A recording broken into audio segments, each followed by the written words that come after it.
think I did it. Let's check the Twitch. Congratulations to Gerbil Ninja for being the first redeemer of the stream. Yes, got it. That's a winner. Okay. All right. You're only at 100. It's, yeah, I set a max at 100. I suppose I could increase the maximum. I need to get on my other computer to see Nibu's sheet.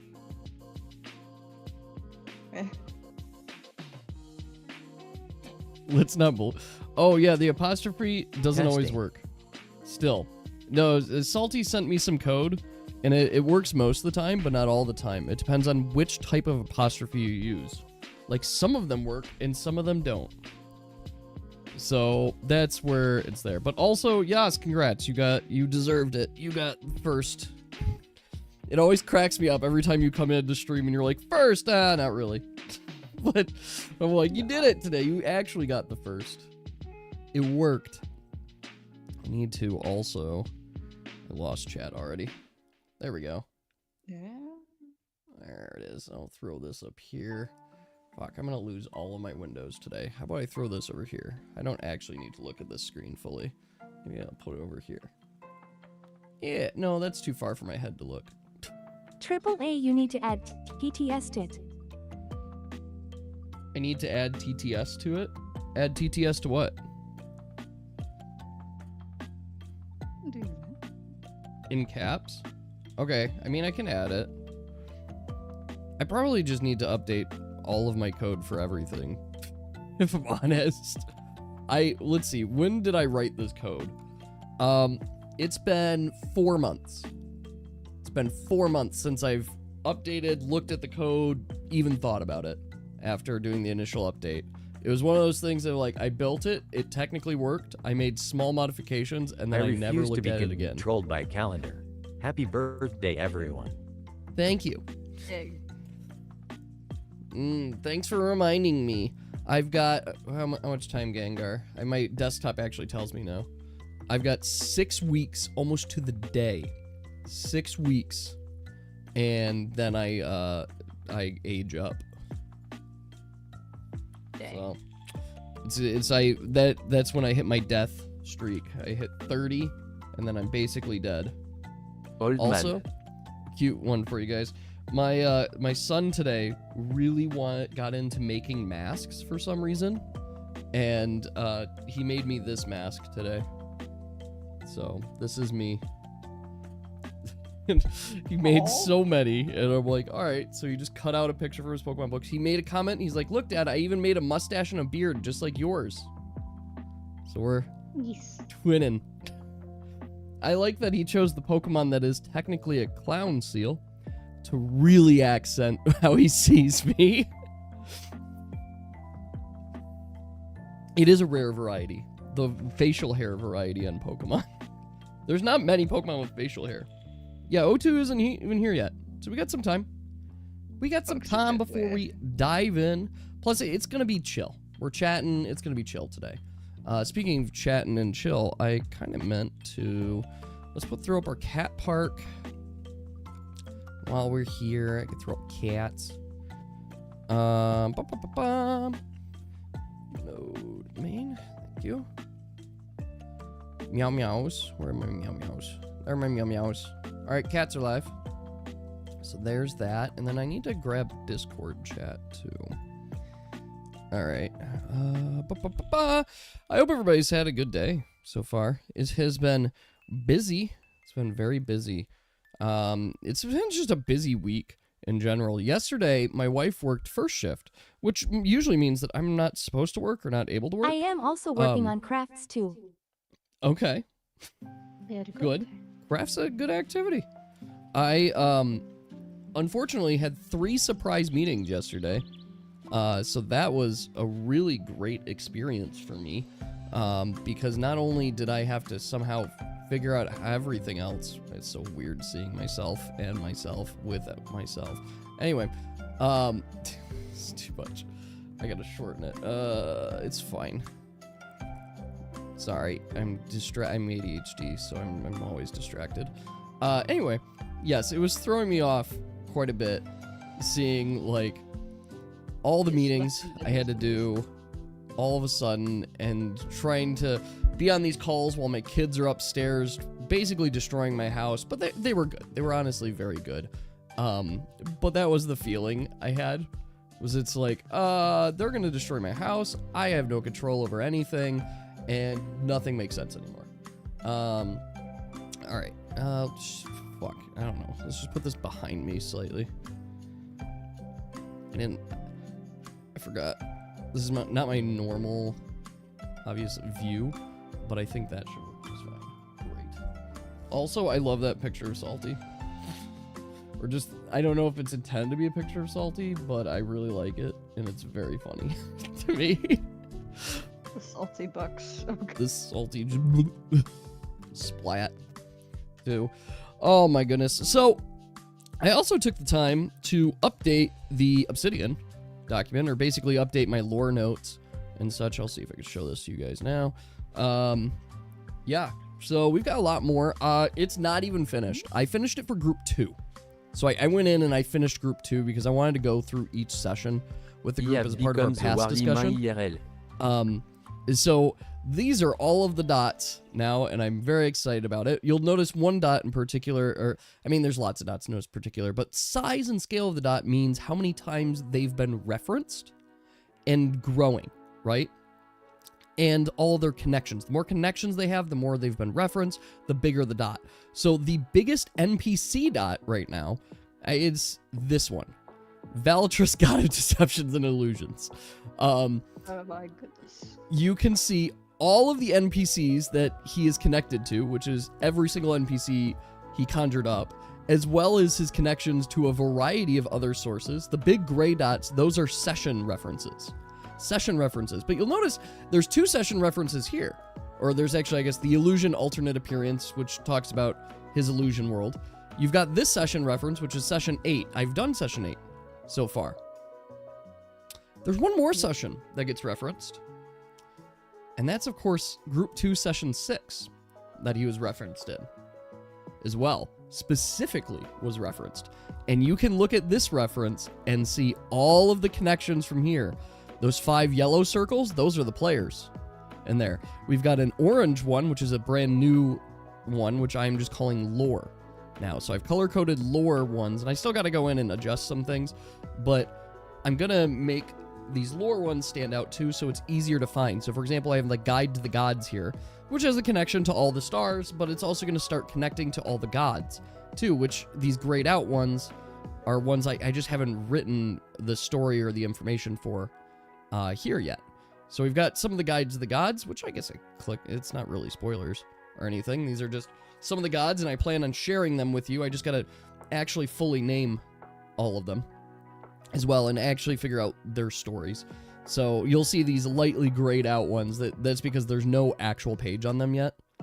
So they don't have anything for them.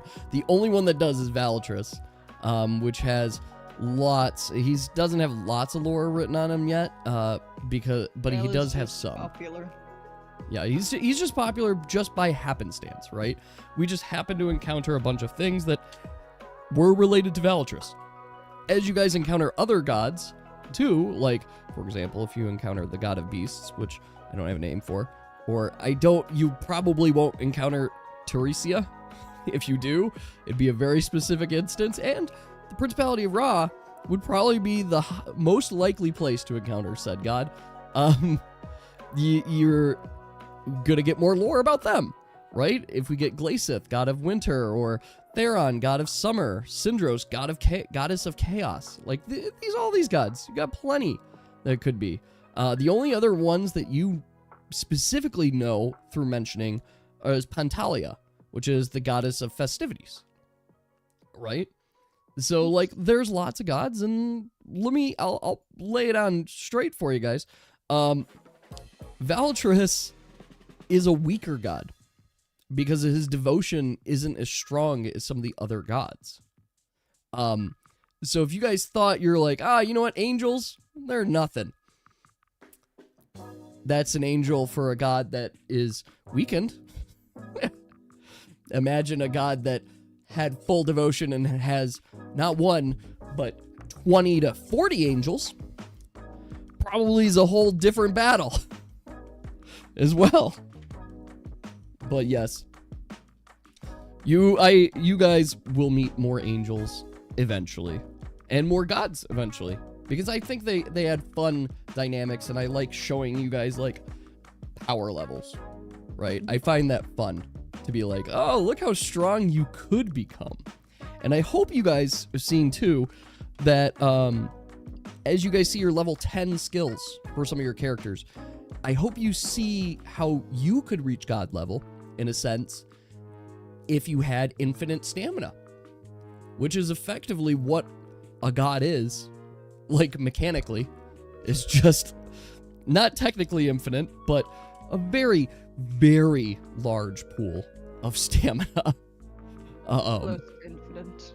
So it's essentially infinite for what they're doing. Also good HP regen, stamina regen, that they could just cast all of their skills. So like those super scary level 10 skills, they just keep casting them, because why the fuck not? Like Valtris's World of Illusion would essentially be like a level 10 skill, right? But it only lasts for a short period of time, right? Except he has so much fucking stamina, he can keep doing it. Every illusion that he conjured, he has just so much fucking stamina that he can just keep conjuring illusions, keep making them, right? You're wondering when the stamina regen buff happens? There are definitely characters that have it.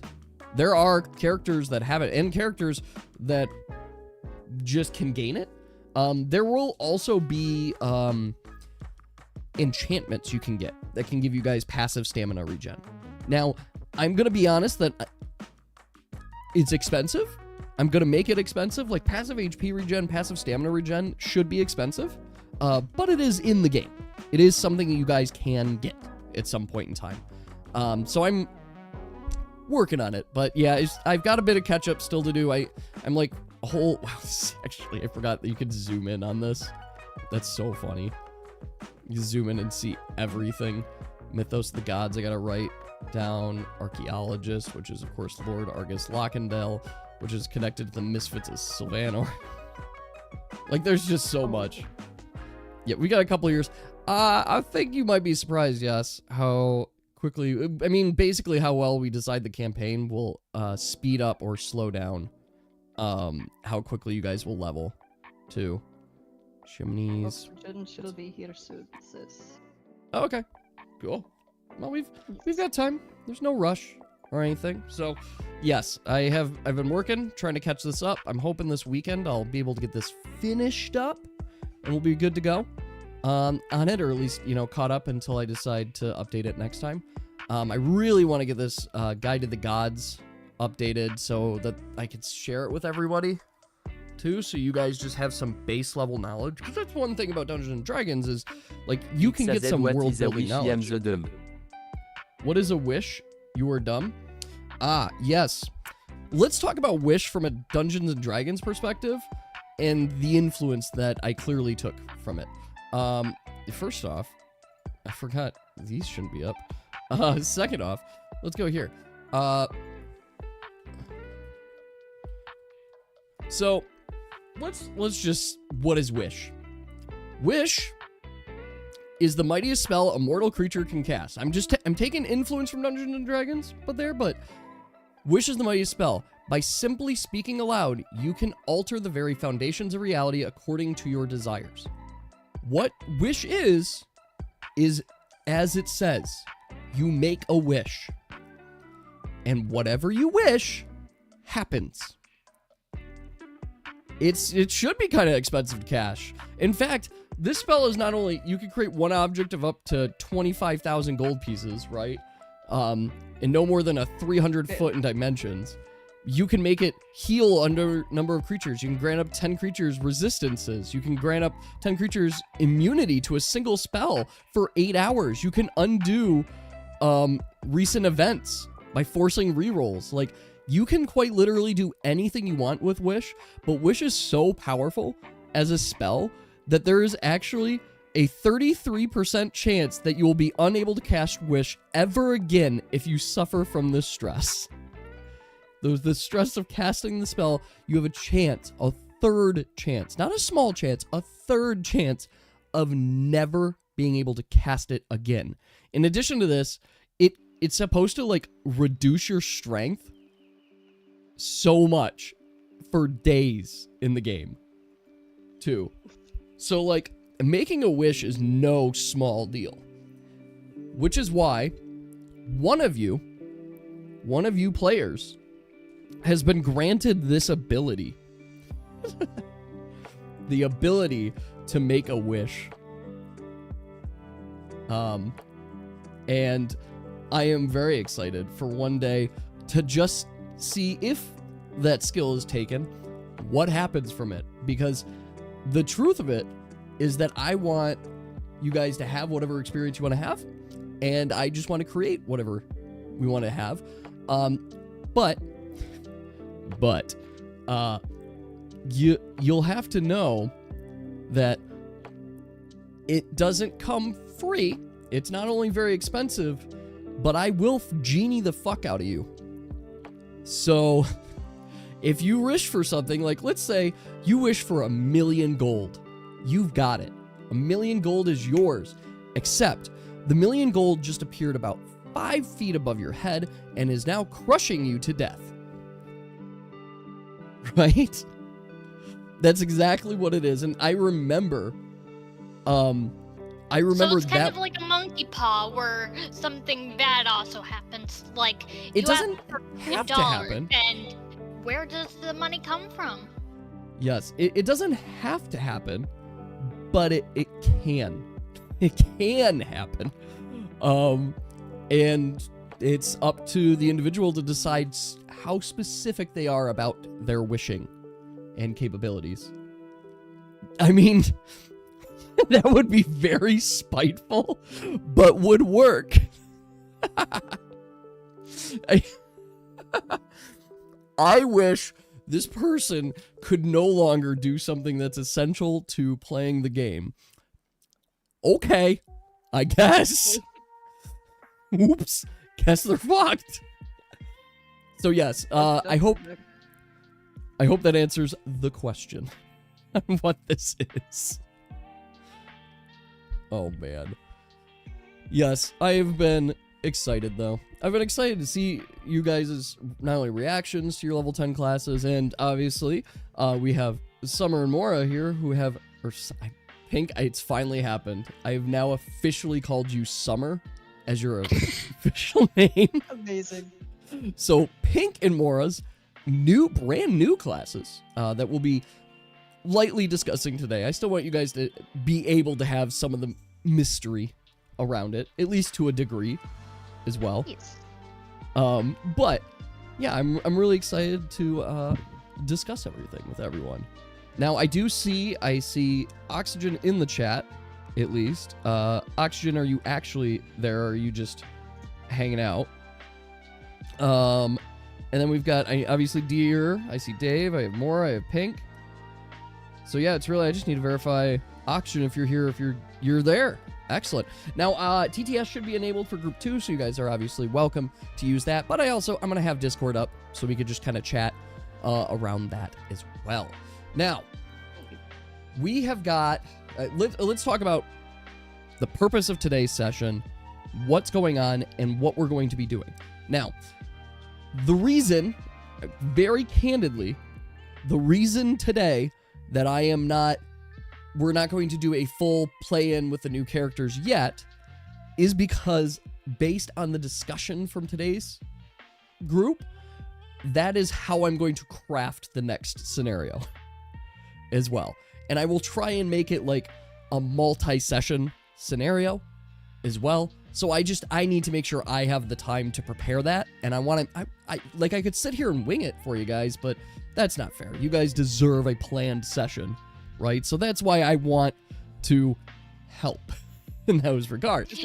And it's hard because I've been like waiting for a while, and my I understand. excitement's just like off the roof. No, I completely understand, and I want to make sure you guys get the best possible experience, which is why we're having this session in particular today, because I want to make sure as we continue going forward that all players have the best possible experience. So we're going to be breaking up today's discussion into 3 parts.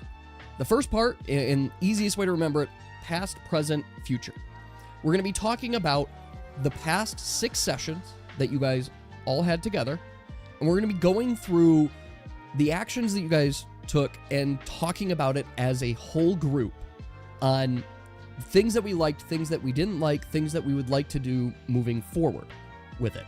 Particularly answering the question of what balance level are we going between roleplay and metagaming, I'll call it. Yeah, Like- we kind of talked about it yesterday because I thought yesterday was Friday. Oh, yes. I just kind of did a little bit of pre-discussion before. Great. They Yeah, talked we- about it. I wasn't there. Oh. Yeah, in our group chat, we basically like started a bullet point because my brain thought it was Friday, and I was just like, might as well. Well, I mean, that's great. We'll just make sure to loop me in, because I want to be very clear that, to me, whatever you guys decide, I'm okay with as well. I do like roleplay. I do like throwing in scenarios, but I also really love combat. I love trying to puzzle solve as well and make the optimal decisions based on the information that you have. So I like the balance between each. But this is your group. This is our story. It is your group, and I want to make sure what we do works well for the group. And we can find a balance here that works well as we go forward. The next section is going to be talking about the present. The present in regards to what happened immediately following the decisions, or basically the decisions of the tribe. What happened immediately following? What happened with each character? Where did they go? And this is going to help set up for the future discussion, which is how do we link in the 2 new characters that are coming in? How are you guys all going to play going forward? But most importantly, what is a shared purpose for the group going forward? Yeah, Even if we you guys talked have about this exact thing. Great. It's perfect. 'cause- How's everyone on character stuff? Let us all put the past in past and stop blaming each other. Yes, that's a huge thing. And As what well. will happen next? Because I want to make sure that, like, obviously we can all continue playing together and it's all going to work, but likewise, I want to make sure that, like, in addition to your guys' individual missions, because I think everyone should still have kind of an individual purpose, individual, like, kind of for your backstory, but also a shared group mission that helps bind you guys together to say why you're together. Does that all make sense? Does that all work for today? Yeah, we actually have some good bullet points down already, so Excellent. I think that's really useful for us to cross-reference what we said yesterday. Excellent. No, that's perfect. I mean, having a pre-discussion is all just gravy and cake to me. I don't know. All right, guys. I have autism, which, by the way, and I have learned recently that, learned recently, but it is a part of the condition of misunderstanding idioms. I don't misunderstand idioms. I cannot, for the life of me, repeat any idiom to you at all. I just kind of make up my own based on what I think they are, right? And occasionally I'll get them right, but most of the time you'll get cake and gravy from me because I have no fucking clue what I'm This talking is about. fine. So I You just gotta apologize. put it in with the context and stuff. Yes. Yes, the most disgusting combo. It would be very disgusting, which is why I'm like, oh, that's not exactly correct, but we'll get there. So we'll discuss, I want to discuss all of your guys' bullet points as a group now as well, just so that I'm, in the loop as well. So with all of that I think the said, analogy is like bread and butter. bread and butter is definitely a lot. It's more correct. It's correct. It's just correct. And I am wrong. All right, so let's see. I'm just going to throw up there, ideally not above my head, but we'll just place it down here. So can everyone see my screen? I guess even if Yes. not, I'm going to describe what's on screen anyway. So just for clarity, on screen right now, you guys are we're going to be literally going through each session. We're going to be verifying my notes to just make sure that it's working. It's what you guys want to see, as well as talking through the decisions and the discussions with that too. Is that Discord? Yeah, it is Discord. You guys are correct. But you have no FX? Ooh. Wait, did you ban? Yas, how'd you ban somebody on Twitch so fast? It must really just be like auto, or you're catching it like instant speed. There. That's amazing. But yes, no, it's Discord. You guys can see Discord chat is right here. There. So we got our Discord group. We've got everybody in the Discord for our group here, and we're going to be going through each of the sessions. Xazbard. Oh, I should also, let's just make you guys slightly more above me so we can see your more recent messages. There. They get auto-restricted. I know, that works. All right. So let's start here. We've got our first session in place, which is group 1, of course, gets you guys, or group 2. Group 2, session 1. You guys got dropped off on a mission from the Adventurers Guild in Immiglend. Your objective was, of course, to locate the bandits that are kidnapping local villagers, kill any leaders, and free all surviving villagers so they can return to Wreath Hollow. The group first encountered an ambush of bandits, quickly and dispatched them. They kept alive to gather information. During the conversation, one of them starts to mention the name of a powerful mage, and their head exploded. The other bandit is then chosen to be held captive by Summer, who carries her friend on her back. The group then discovers the bandit camp. While assessing the situation, they become noticed by some bandits. Summer drops her captive. Daniel ends up shooting the bandit leader, triggering and angering. Triggering anger in the whole camp. The group retreats then into the woods. So as you all scattered then into the woods, eventually you came upon a cave when the group splits up. While split up, Summer was assaulted by some of the searching bandits, is knocked unconscious, and before anything can happen to her, she turns into a very large red wyvern and crushes the bandit that attacked her. Daniel then shows up right in time to see her return to her normal form, unconscious on the ground, and that's of course when Nebuchadnezzar and Oxygen then turn up to see an unconscious Summer, and you guys question Daniel. Before you could get much out, the captured bandit freaks out and tries to say the forbidden name, forcing his head to explode. The group then decides to settle in for the night and try a new plan of attack in the morning. So, with this session, I know one of the points of conflict came in from my descriptions of where you guys were contextually near the camp. It also came in conflict with the bringing the captured bandit along, and there was a mixed balance of your guys' perspectives on teamwork here, but I would love to hear your guys' impressions of the session, what you liked or didn't like, or things that could be done better, or whatever thoughts you guys have. It was really that we reacted with someone shooting way too fast before we could go, okay, do we want to actually engage fight? And it happened again in the church where everyone was like some people were up in arms going, I want to fight. Something that is way too over-leveled for us to handle at that moment. So here's kind of what I was remembering from the very first session is that I messed up where I thought we all were. I thought we were like already sneaking and didn't understand where we were like at location wise, and no, I should have been a lot more clear on my description of where you guys were proximity wise. And Mora, you may go. Sorry. My main takeaway is not rolling constantly. Yes, very true. Okay. So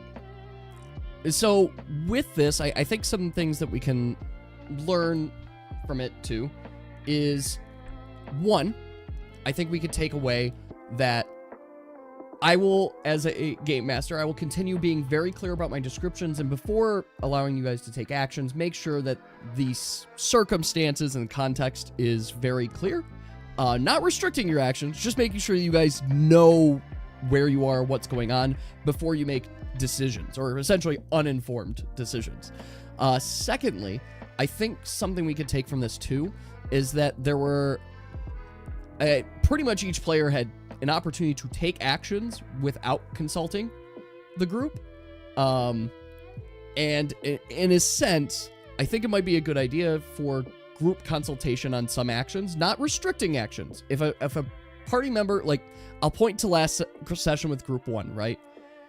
Despite a group discussion or encouragement for Yas to, in fact, not take a Tiger Claw, that doesn't mean Yas had to not take a Tiger Claw and was going to be prevented from doing such action if he so chose, and did choose, right?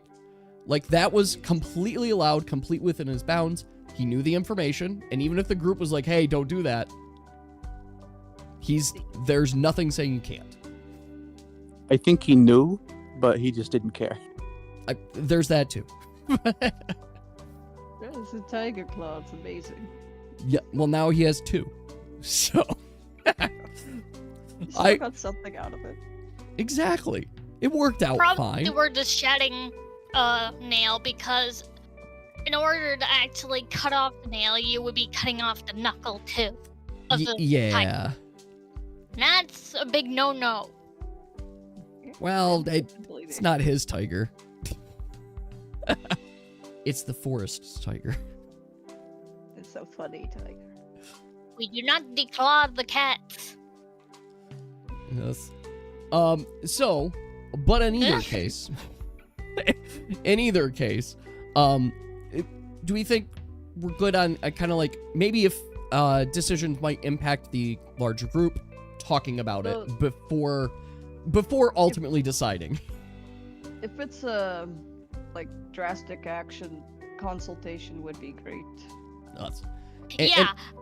Just like the same thing with like the summer thing where she was going to literally bomb a church. Yeah. Yes, we need to talk about that I one. was There, what? pretty obvious with her being really oddly quiet and Yes. tried to be obvious that she was not in a good mental mindset. Yes, we'll talk about that one in particular as we get to session 5 as well. We have a few in between. And then let's see, just clear. Dave, I saw you mention you're adding your stuff real quick. Did you have anything else in particular you wanted to add on this session, this point? I don't know does Yas have claws? I don't know enough about gerbils. Oh, you're adding stuff to your character sheet. Okay, valid. All right, let's move on then Talking to session about 2. character goals that Dave thought that they chose a too important character goal in backstory to not pursue it. Well, I don't think that's necessarily a problem. And let's talk about character goals. Let's talk about character goals and objectives, right? So one of the reasons I liked building characters with you guys was so that I had an understanding of, let's say, I had an understanding of your character's goals, where you wanted to take the story, essentially, right? And it's a way for me as your game master to help integrate parts of that story, so that you guys are getting to that direction, hopefully leading to an ultimate climax where you achieve your goal as well, or have the opportunity to achieve your goal, not necessarily to achieve it.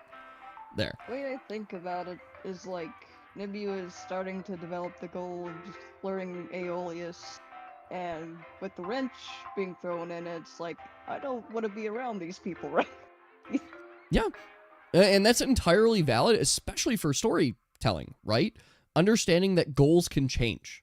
Objectives can change. And what you guys set as your original objectives may change. And that's perfectly fine as well. Or they might stay stable, too. In either case, we're going to keep marching towards those kind of shared objectives, as well as marching towards an overarching story objective. Does that make sense? Likewise, I, as your game master, we're not going to make one player the main character, right? Or the main focus. I keep seeing Bork, and I'm like, Bork! Gerbils do have claws. All right, good to know. But in any case, we're not going to make any one character like the main character of the plot. everyone gets to be main characters.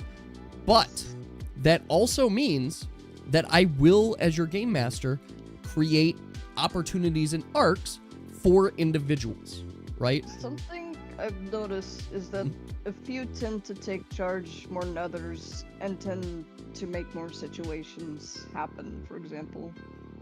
Yeah, that's a good point as well. Because we want to make sure that, you guys as a group are deciding some of these facets or where the story is going, and it's not all up to one player as well. And even as game master, right? I'm trying to make sure it's not all up to me, it's up to the group where things go. Yes. But I do promise for everyone that as we continue through the story, you guys will each have your opportunities for the spotlight. We'll have opportunities for character development arcs and opportunities for you guys to make choices that are specific about your character as well. I also promise that these arcs or stories will not last like 10 sessions or something like that where we're focusing on like one character. It'll be like a couple it might be like an overarching theme from a couple sessions, but it won't be like the sole focus of everything. Does that sound fair to everyone? Yeah, that sounds fair. Okay. It's the way I think about it. Like, Daniel wanted to go and speak to Connor, for example, and that is creating a situation that is more focused on his character. Yep.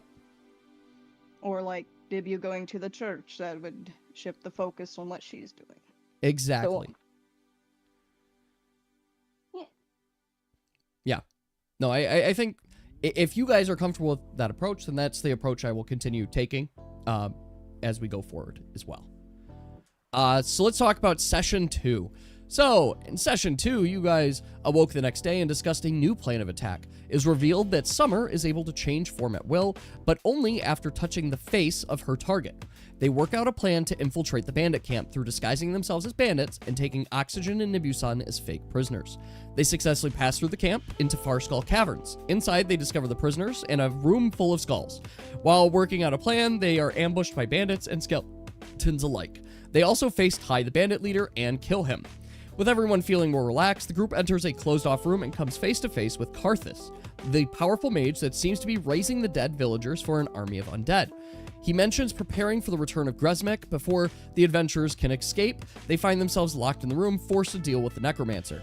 Summer takes a moment to ask the mysterious mage about her book. While the man does not answer her, he seems very interested in acquiring such book. They battle Karthus and his undead minions, leading to his defeat, but as his corpse falls to the ground, a strange portal opens in his chest and two large, otherworldly tentacles come from it. They are tough, but they are hurt enough that they can return through the portal, and the portal is closed. After things settled down, the party took a moment to check on the prisoner about to be sacrificed. She reveals herself as Chanel.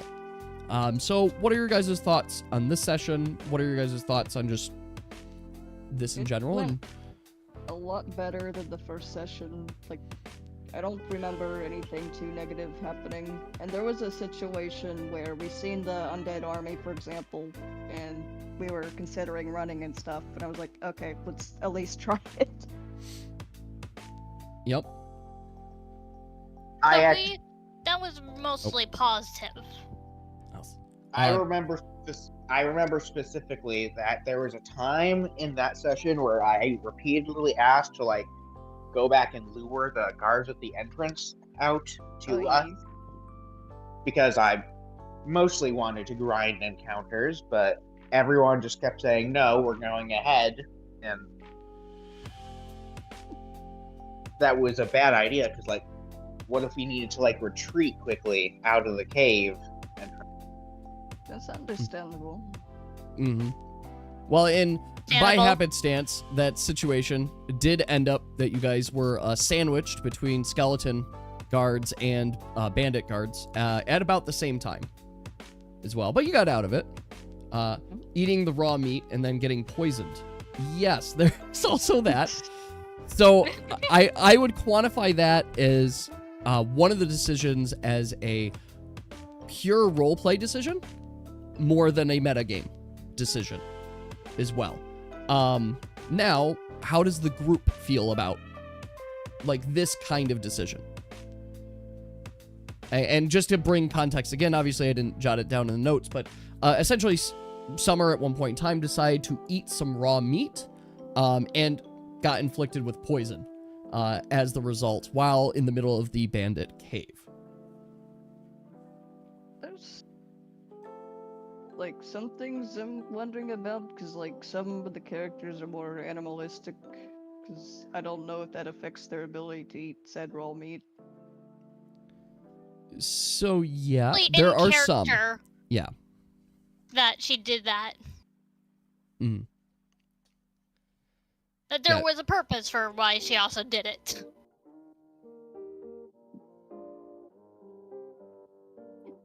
Yeah, Artanis can eat raw meat because he's strange. And there are there. Pink seems to make roleplay decisions that only harm her. Okay, so are we as a group? I guess I should ask. I'm gonna ask the blunt question. Are we as a group okay with people making decisions that could bring harm upon themselves as long as it doesn't bring harm upon the entire group? I mean, like the Yas situation, for example, like they learn Yes and no. themselves not to Yes do and no. Yeah. All right, Dira, do you want to expand upon as that? characters.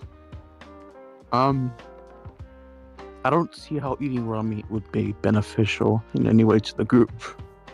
It just seems like more work than needed. Yeah, it was mostly out of roleplay.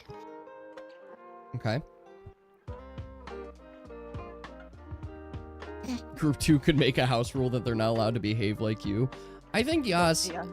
I think they shouldn't behave like you because they shouldn't behave like their own characters.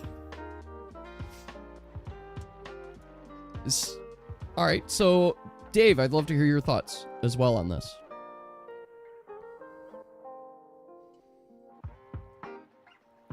As you put, it depends.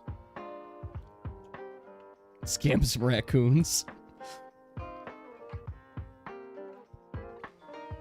It's possible. If it's gonna fucking kill them like nuking a church, yeah, that needs to be a group discussion. Fair. Yeah, that's what I mean about the drastic action should be discussed. I mean, it was an interesting story turn, but gosh. Yeah. Okay. So let's move on to talk. Any final thoughts about session 2 before we move on to session 3?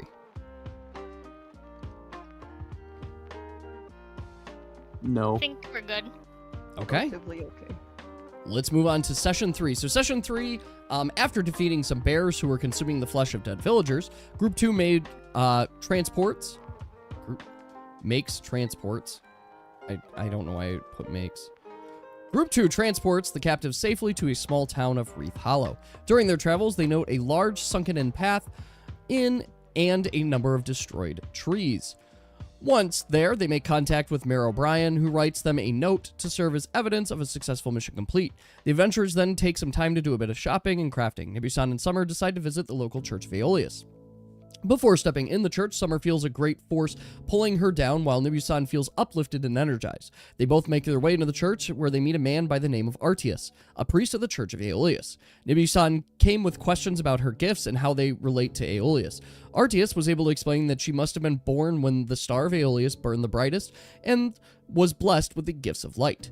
He then cast a glowing orb that revealed the magical essence all around them. Both Nibusan and Artius glowed a bright white-yellow light, while Summer a deep, dark purple. Artius commented that this was due to the fact that she was born during the months where Undyne burned the brightest. Summer then asked Artius about a strange book she was carrying. The book glowed the same colors as herself, and Artius immediately scolded them from carrying a cursed book. He then briefly discussed the war with Undyne from the mythos of magic. He suggested that they burn the book and speak no more of it.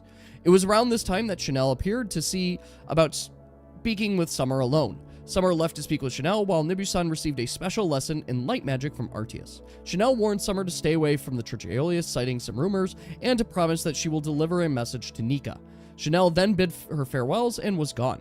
The group too moved together at the inn when an emergency bell started to ring. The villagers gathered in the town center to see what was the matter. A messenger and battle commander general from the Adventurers Guild in Immiglin came to evacuate the villagers from Wreath Hollow. The elder dragon, Lao Xiaoren, was unusually aggravated and on a path towards the village. They had to set up battlements to intercept the beast in hopes to repel it. The guild was offering a large sum of money to adventurers who successfully helped to repel Lao Xiaoren. Group 2 decided to accept the quest and rested up before the big battle. But before they could fall asleep, they heard scream from Summer's room. She was distraught, and it was revealed that her book was missing. Thoughts on session 3? So, I think you might have forgotten that I've had roles of Summer basically kind of like flirting with a few characters, like vaguely flirting or trying to like impress. I remember specifically near the start of this session that I let the villagers go into the chest of loot and Yes. grab Yes. stuff. Yep, I do remember that. And yes, I'm kind of remembering Summer flirting with Chanel, specifically. Interesting. Which, to be fair, probably wouldn't have worked as well. And it didn't work as well because Chanel is engaged. I know. Summer doesn't know that. Summer doesn't know that. That's fine. Other thoughts Pretty this session? much what I got from it, like, at least while maybe I was curious about Aeolus and stuff, is that she was also getting upgrades for things, and that was nice. It's always nice to get free upgrades. Yes. Okay. And also, Summer was definitely interested in the jerk face until she realized that he was a jerk face. Yes. Oxygen, you might not remember this session so much because you came in. I think this one might have been a session you also came in late, but you came in, you bought some potion ingredients, and then spent the rest of the session making potions. You just immediately went to the inn and just started making potions. And I'm like, Yes. sounds good. It's a small town, too. It's not like there's too much to explore. There are And we three even buildings of had that note. rave. You can't forget about the rave. Yes, absolutely. You guys got in, and all of a sudden, you're hearing the bard out, you're playing music and stuff. It's a good time. All right. The skills I chose is critical thinker and multi-shot. Okay, nice. I think that'll be helpful. All right. Any final thoughts or any additional thoughts on session 3? I mostly felt neutral about it. Yeah. Neutral? Okay. Dave, do I need to know your stats? I just need to know your health. That's all I need. I just need to know your current health. And we'll do that, Dave, too, as a group, too, because we have 2 new characters. And I need to make sure I get everybody's health total.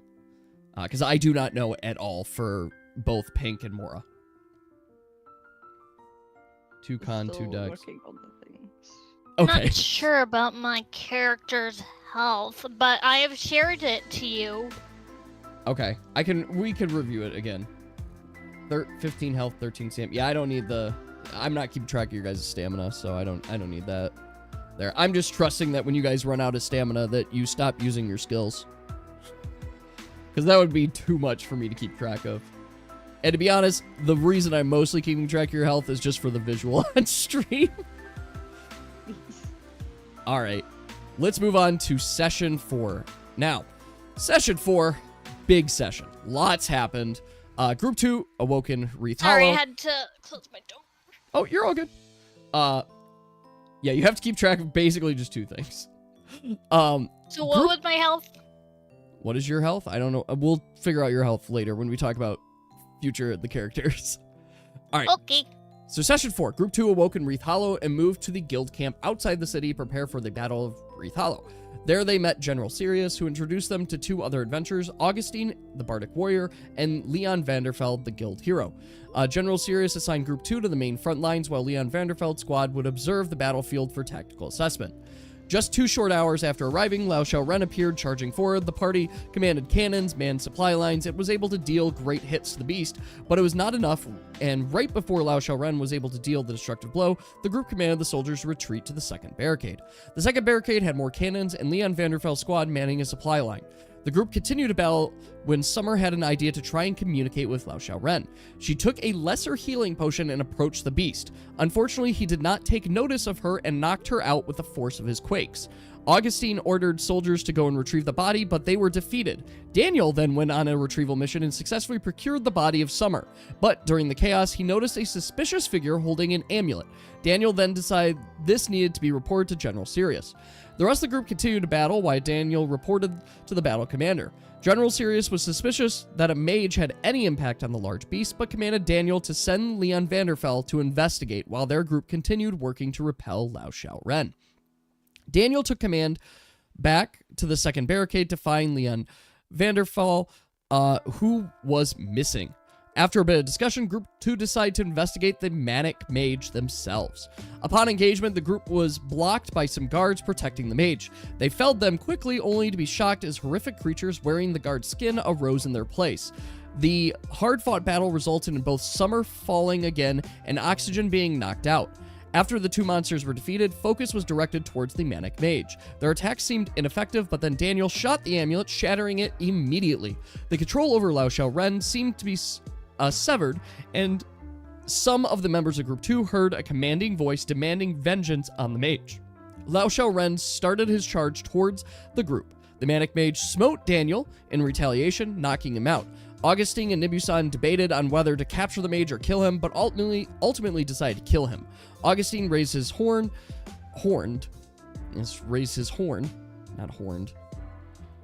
and felled the mage in 1 hit. Lao Shao Ren stopped his charge and communicated with the group briefly to thank them. He started his return to his home and left a reward of 1 of his scales for each of the adventurers. Other Nates came following the beast, leaving to help the heroes return their injured companions back to the guild camp. Once they returned to the camp, the group was prepared to make their report when they noticed Leon Vanderfell and General Sirius conversing. General Sirius was thanking Leon Vanderfell for figuring out how he stopped the assault on Lao Shao Ren and praising him for saving the day. Leon Vanderfell took the praise humbly and even offered his portion of the bounty to all the other adventurers. Group 2 tried to convince General Sirius, but he was not convinced that the guild hero would lie. The general was then called to others' attention, and the group was taken in to recover their wounds. All right. Thoughts on this session for the group? It went a Summer, lot flirt better with a married bunny lady. in the- Then Vodgely tried to impress a jerkface with Vaj flirt. All right, Maura, what was that? It went a lot better in the second half of the session. It was like, Oh, that I was just the time noticed you your buffed head was Efficient off, Crafter. and yeah, it was not good not being able to see anything. Okay. Additional thoughts?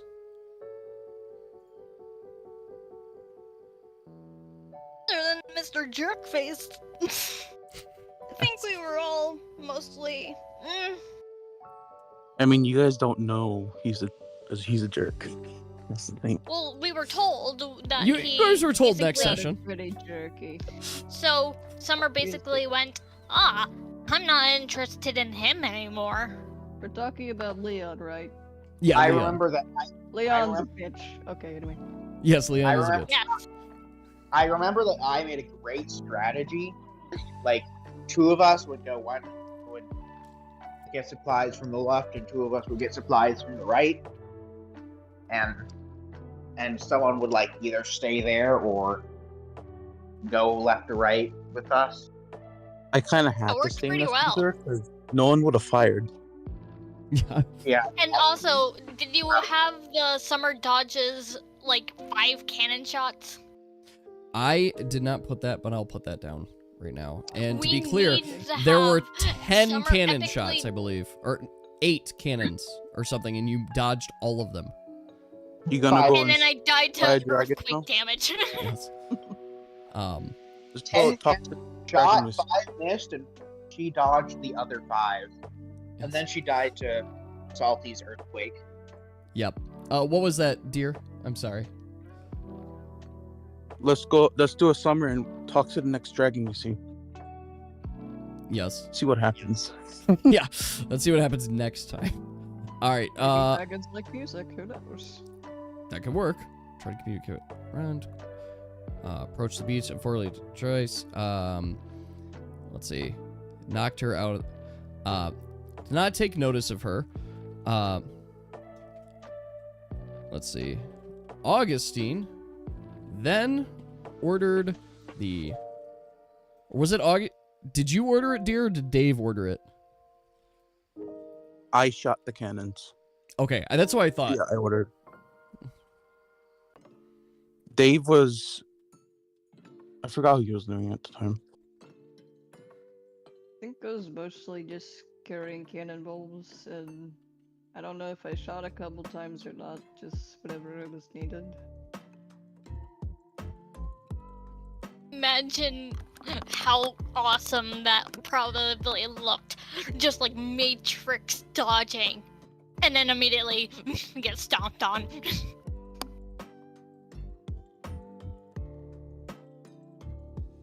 I gotta say, it wasn't your smartest idea, but there's a lot of I things mean, like I eating raw meat. dodged 8 cannonballs. All right, so added the sentence, Augustine then ordered the cannons to fire, despite Summer's presence there. She was able to somehow successfully dodge all the cannonballs, but was knocked out from the force of the Elder Dragon's quakes. Okay.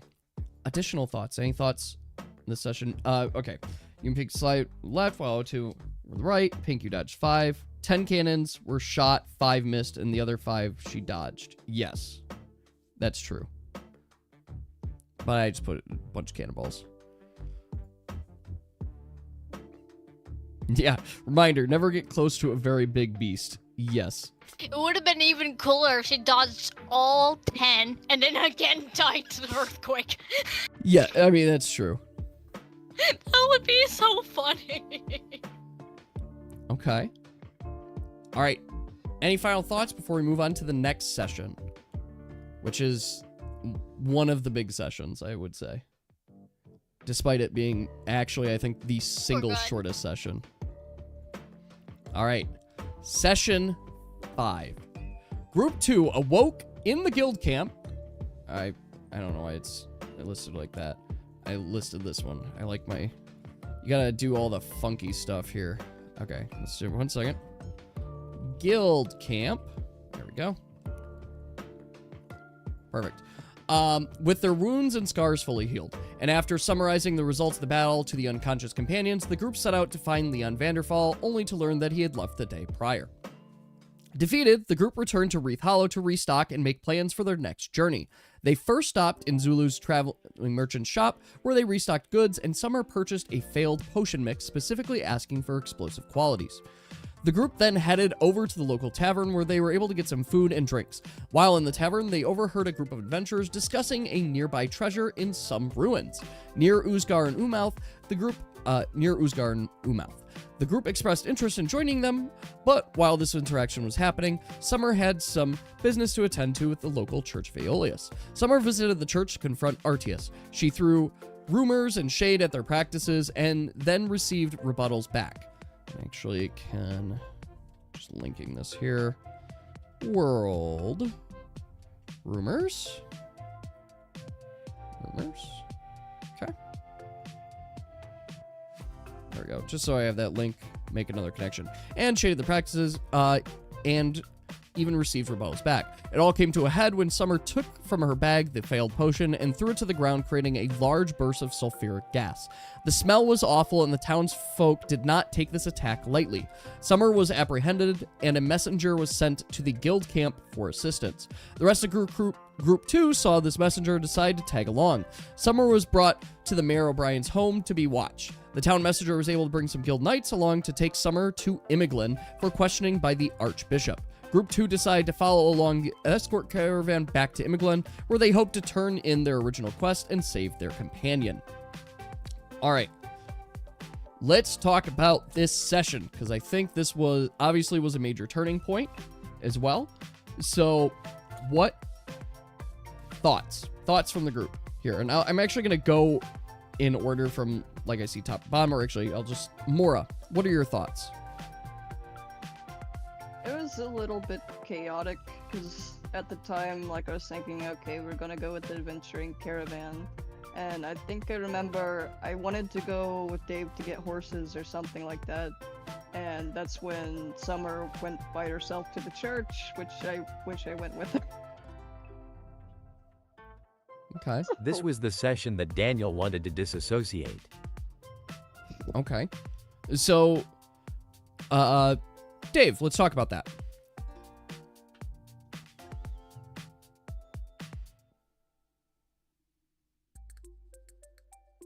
Or I'll let you type some more in.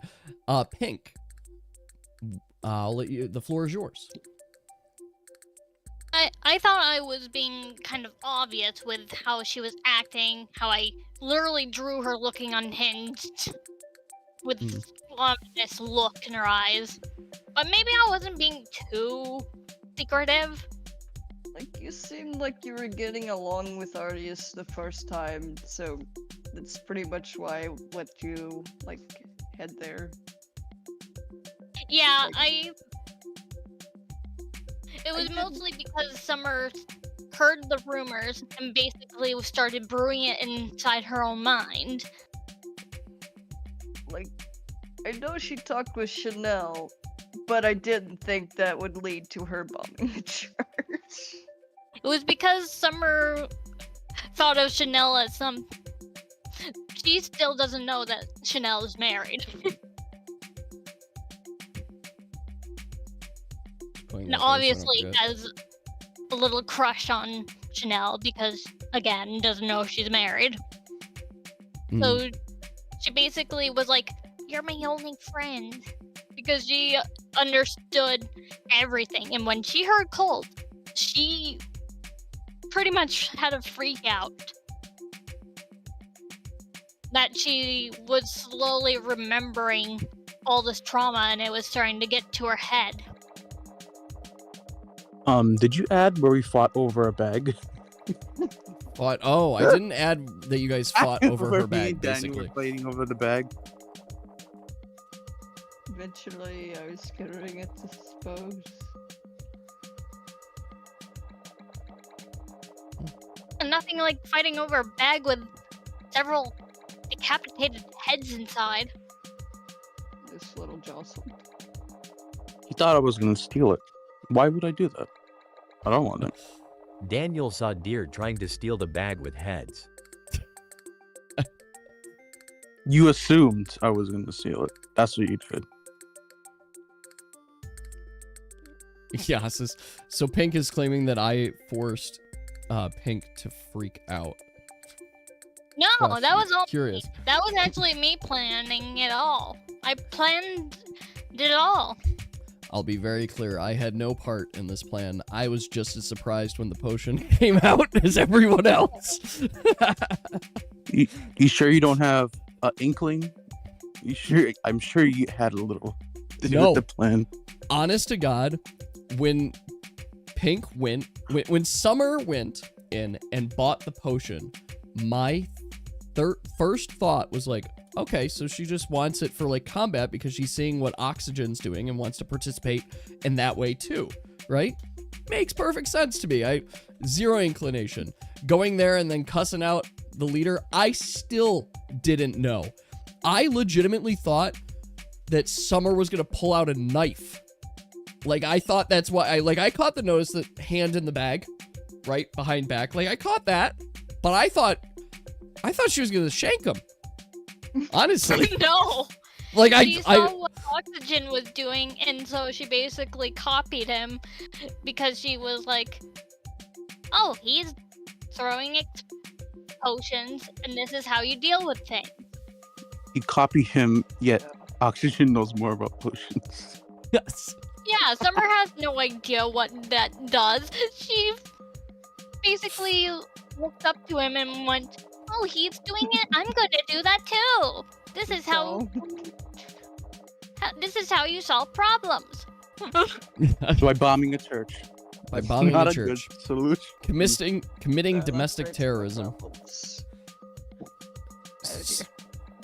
So one thing, it touches on some of our previous discussion, which was, of course, foreshadowing this session, I don't think it was a good gameplay feel-good moment from Pink through Summer and such to kind of steer the group away without discussing it with the group first. Right? Yeah, I Become feel active kind of Brad. bad about that because I thought I was being obvious. And I did not realize that it would also mean that Summer could have been possibly turned into NPC status forever. Yeah. If it were up to Dave, you would I have been knew left. that she could have died. It's true. That's why I played my cards well, and I knew to plan ahead because I plan my thoughts ahead of time. That's fair. Yeah, and the truth of it is every character is at risk of either dying or essentially captured forced retirement, if that makes sense. Like, whatever makes the most sense. I don't want to do like a One Piece and I just keep every single character alive just because. It's like, no, I have no fears about killing your guys' characters. I mean, that's not true. I don't want to kill your characters. If you don't make me kill your characters, I will try my hardest to not kill your characters. But that is half up to you. How big are the vials? That's actually an excellent question. I will leave it up to your interpretation, Potion Master. You decide Make how them big your huge. vials are. If you want your vials to be like this size, go for it. Or if you want them to be like fun size vials that you just go done. Like that's up to you. That's I don't have to dictate every piece of lore. As Time well. to take potion shots. Potion shots. That's exactly it is. It's fun. It's potion shot size. Done. There. It's like it's up to you.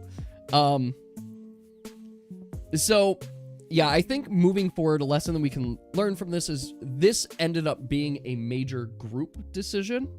What are you hunting, Mac? He's like, I'm sorry. The immediate distraction. Yeah, I think this there. should have been discussed with everyone.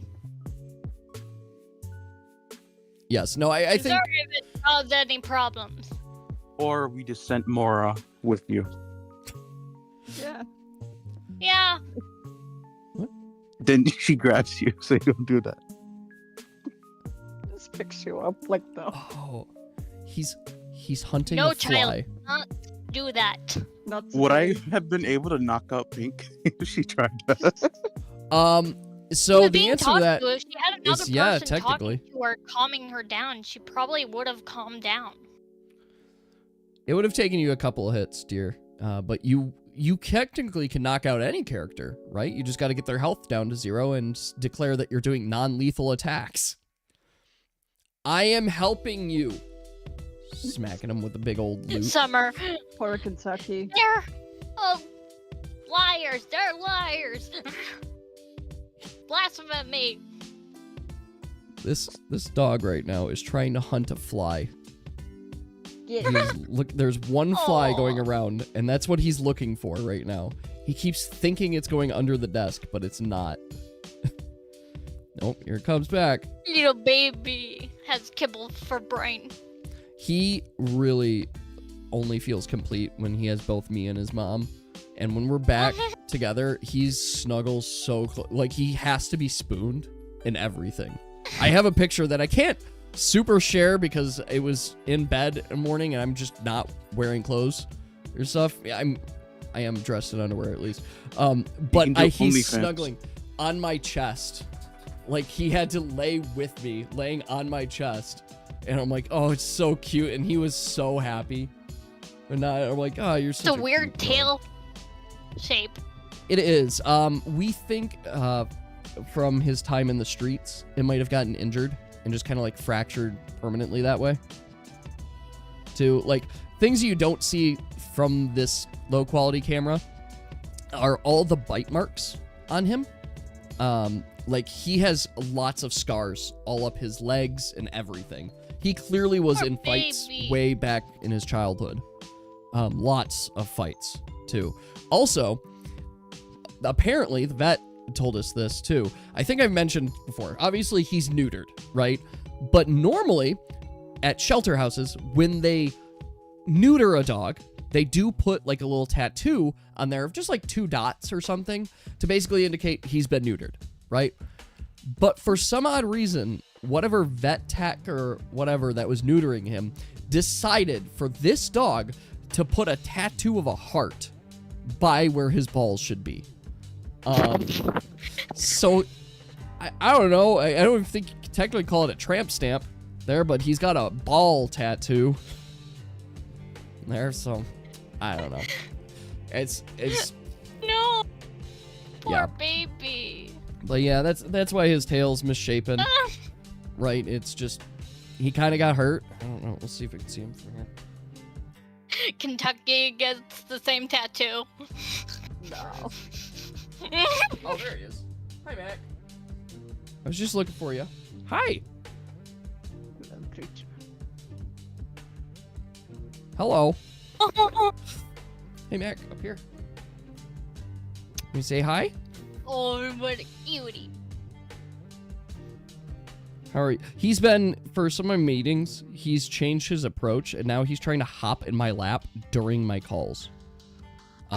Which has been a very funny experience. He's like, Dad, you need to stop. Stop your whole meeting thing. We're gonna hang out now. All right. So, any final comments or thoughts on session 5 before we move on to session 6? Yeah, session 6 is going to be the bitter pill. Just reiterating, definitely talking stuff out with the group. Yes. It was 5e. Yes. Talking about things and trying to not do very extreme situations like that without going, are you sure? Yes. So let's go into session 6. Session 6, another very long one as well. Group 2 arrives in Imoglin and is split into 3 groups. Daniel went to turn in the guild quest. Akshin went shopping for supplies. Augustine and Nibusan decided to make their way to the Church of Aeolus with the guild caravan to see if they would be able to make a case for Summer before she met the Archbishop. Upon arriving at the church, they saw that a service was taking place, so they decided to sit near the back of the church. When the service was done, they took their opportunity to try and speak with the presiding leader, Therese Magnifique. They made their case, which, by the way, just talking about this name, Therese Magnifique is just French for very magnificent. So I had to change it slightly, so I made it Magnifique. But it's literally her name I made up. It's just French for very magnificent. Anyway, they made her case to her in regards to Summer's unusual disposition and leaned towards an ignorant child's actions approach. Therese Magnifique requested to speak with Summer herself and saw some of what was spoken about. It was at this time that another bishop, Eamon Onlyfield, made his appearance. He was much harsher on the action of Summer, calling it blasphemous and dangerous to the very name of Aeolus. The Church of Aeolus decided to detain Summer until Archbishop Diamondes or Silono. I make up these characters' names. I don't know why I don't make character names that I can pronounce, but whatever. Was able to return and pass judgment. While this was happening, Daniel made it to the Adventurers Guild of Imoglin to turn in the quest with the Mayor O'Brien's letter and the heads of Ty, the bandit leader, and Carthus. Okay, there's a problem with that. Apparently, there was a third head in the bag of the. Yeah, we forgot about it. Third head. What was? The dragon. Oh, just the bandit's head? Wait. No, what? the guy controlling the dragon. Oh, the guy controlling the dragon. No, we forgot about his head. Oh. Okay, we'll put that. Because Pink didn't tell me about that was in the bag. I thought we it's fine. turned in every head, so I didn't think that you guys Pink, you had forgot any. Pink, you had 3 heads in the bag. I only turned in 2. Well, Did the heads have a smell? Did they? Yes, they're probably Over time, glowing and for stinky. sure. By the time And you they're got there, probably guys, covered it in was her 10 fur. days later. So You had 3 heads in a bag. I'm not sure the decomposition rate would be really high. yeah. All right, They so probably had bread in their mouth. They probably have her fur all over it. So I added the Manic Mage as well. Manic Mage doesn't get a name because he doesn't have a name. He's just a bypass standard. Anyway. Manic Mage. Just a bystander. After which he was approached by a previous comrade, Alex Drizzik. He was greeted Daniel and suggested that he report the results of his mission to Connor Rossfield, Gear Shift Commander, who was stationed in Imiglen to give orders to others from the same battalion. Daniel met with Connor, who scolded him for not paying close enough attention to the magical artifacts he encountered on his missions. He then told him to report back the next day for his next mission. Group 2 found themselves rejoined and discussing what they should do about Summer. Daniel seemed to lean towards leaving her, while the others wanted to see about helping her. It was then they overheard the rumor mill talking about the attack on the Church of Aeolus in Wreath Hollow. Nibusan and Oxygen were quick to defend Summer before being shushed by Daniel as to not draw attention to themselves. That night, Summer was questioned by the bishops. There she met Kays, another bishop who took a more neutral approach to the situation. The group came to a shared decision to allow the archbishop to see her before further questioning her. See, I should probably just say see Summer before questioning her. The next day, the archbishop made his return and encountered Summer. He had a ring of detect shapeshifter, which glowed in Summer's presence. Immediately, he was disgusted by her and wanted to have her killed then and there, but ultimately, a decision was made to question the leadership of the Adventurers Guild of Imiglen and her companions who quested with her. Bells rang out through the city, and Daniel, Nibusan, and Oxygen were summoned to the Church of Aeolus for questioning. Augustine decided to join them. They were escorted to the inner courtroom where they saw a chained Summer and 5 presiding bishops. Borderlam Giant Shaper, Kays, Therese Malnifique, Amen Umfeld, and Archbishop Diomondes Orsilio. The interrogation started with verifying the actions taken by Summer in Wreath Hollow. No denial was made, so the conversation changed to the intention of the actions. Summer revealed that she was put up to it based upon the rumors Chanel had told her about the church. Angered, the bishop, Amen Umfeld, called for her to be executed to send a message that the church is not weak. Group 2 argued that she did more good than harm and that she hadn't even transformed into a dragon, which she could do. The new information increased the danger that Summer posed to the bishop's mind. Furthermore, the group insulted the church and bishops multiple times, increasing the tension in the courtroom. It was then that the church aide came stating that a certain man wished to make a proposal and offer information on Summer. Then entered Jax, a nobleman and a renowned council leader in Imiglen. Summer froze in a complete fear at the sight of Jax. He came proposing that Summer should be returned to his custody, and he would use her in his research to weaken Valatrus, the god of illusion and deception.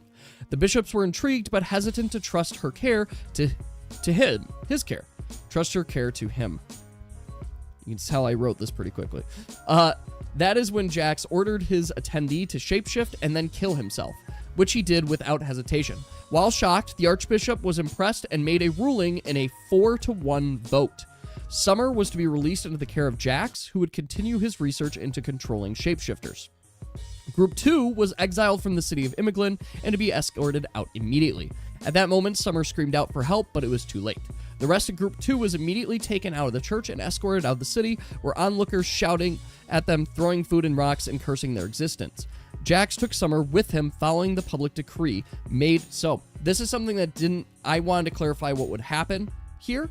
So this is something that you guys, we didn't talk about in session, but I am putting here as part of the canon. Jax took Summer with him, following the public decree made by Archbishop Diomondes Orsilano about their decision. The public learned that Summer was executed for her transgressions and that the Church of Aeolus would not stand for such blasphemy. So to the public, at least, it seems that she was executed. Group 2 would know that she wasn't, that she was turned over to Jax. But to the public of Imiglen, it would sound like that she was executed there. So I want to be clear that what you guys know, character knowledge and things like that, is still all valid, still all real. It's just in the city of Imiglen now, that is what they believe to have happened there. Because they most certainly couldn't just say, we released her, we gave her to a nobleman, right? So maybe think that you took into account for the Google Doc I also sent you. I mean, yes, I did take into some account canon. some of that as well. And I mean, if you guys share with me lore and stories, I will try to adapt it to make it as canon as possible.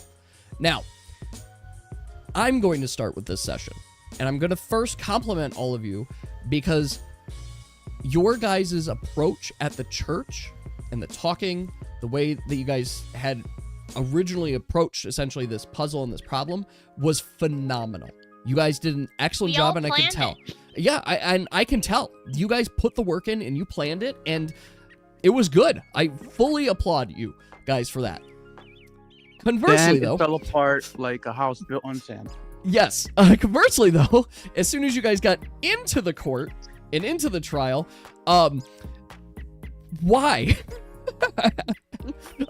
Even from character knowledge, I'm like, all right, as game master, I'm trying to subtly, not so subtly hint that maybe it's a bad idea to cuss out the archbishop in his court with his men and everything around. It might not be perceived great. Dave had a sour attitude the whole time, so. It was thinking that Dave was wanting his B plot, so it was kind of like he unintentionally was saying things because, well, too in character because Summer was disliked by him, and it kind of ended up in both Dave and Deer weren't civil in the courtroom, and even I, like, when my brain was being silly, thinking of using the vine boom effect after Dave goes, she also can turn into a dragon. I thought that like they wanted us to prove that she was useful, not prove that she wasn't dangerous.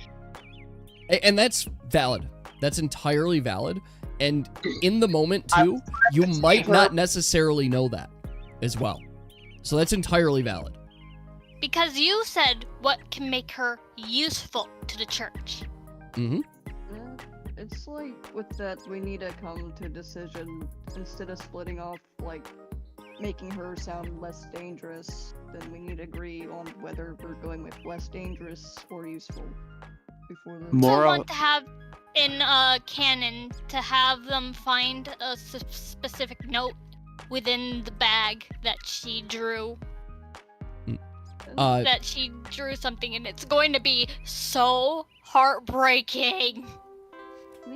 Like, another thing though, with this one, I feel like I might have leaned in like too far into roleplay because like Nibiu was getting jostled by the crowd. Like she was not. You didn't help it. Yeah, That's it was not calm. Didn't help. Yeah, Well, By the time the dragon was mentioned, she was like, "Okay, I'm done." You know. Summer was just basically crying her eyes out, and when Jax came in, she was too afraid to say anything because she knew if she said anything, what would happen to her. Well, more of, she was too afraid to talk to him because he made her scared of him. Well, and what I'm hearing, at least, is... Oh, yes, go ahead. I'm sorry. I like said one swear word, got hit for it, and then stopped swearing. So I don't know why everyone's saying I swore out the court, because I stopped swearing after asked. You did, as such. It wasn't only you, as well. We all got smacked. Now, one of the things I'm hearing, and correct me if I'm hearing this wrong, you guys all got really into your characters during this court, correct? And then some of the actions you chose were based on how you felt your characters would have acted. Is that correct? Yeah, that's why Summer got extremely quiet when Jax came in, because she was too afraid to really talk to him. I'm just saying that I was trying to save Summer, but I just didn't know how. Sorry. No, There's a viewpoint. It's saying- okay, and I felt bad that I didn't realize, like, I should have talked more about this instead of just go, let's keep secretive and go with what I think. Whee! Well, and I want to throw out there that We have a furthermore- private chat for a reason. Why couldn't people just say stuff there? Like, why was that completely silent during the trial instead of people backseating? In hindsight, that would have been great. Yep, hindsight, you guys could use that. I also don't see necessarily a problem if you guys are acting in character, right? Because it does make for a good story.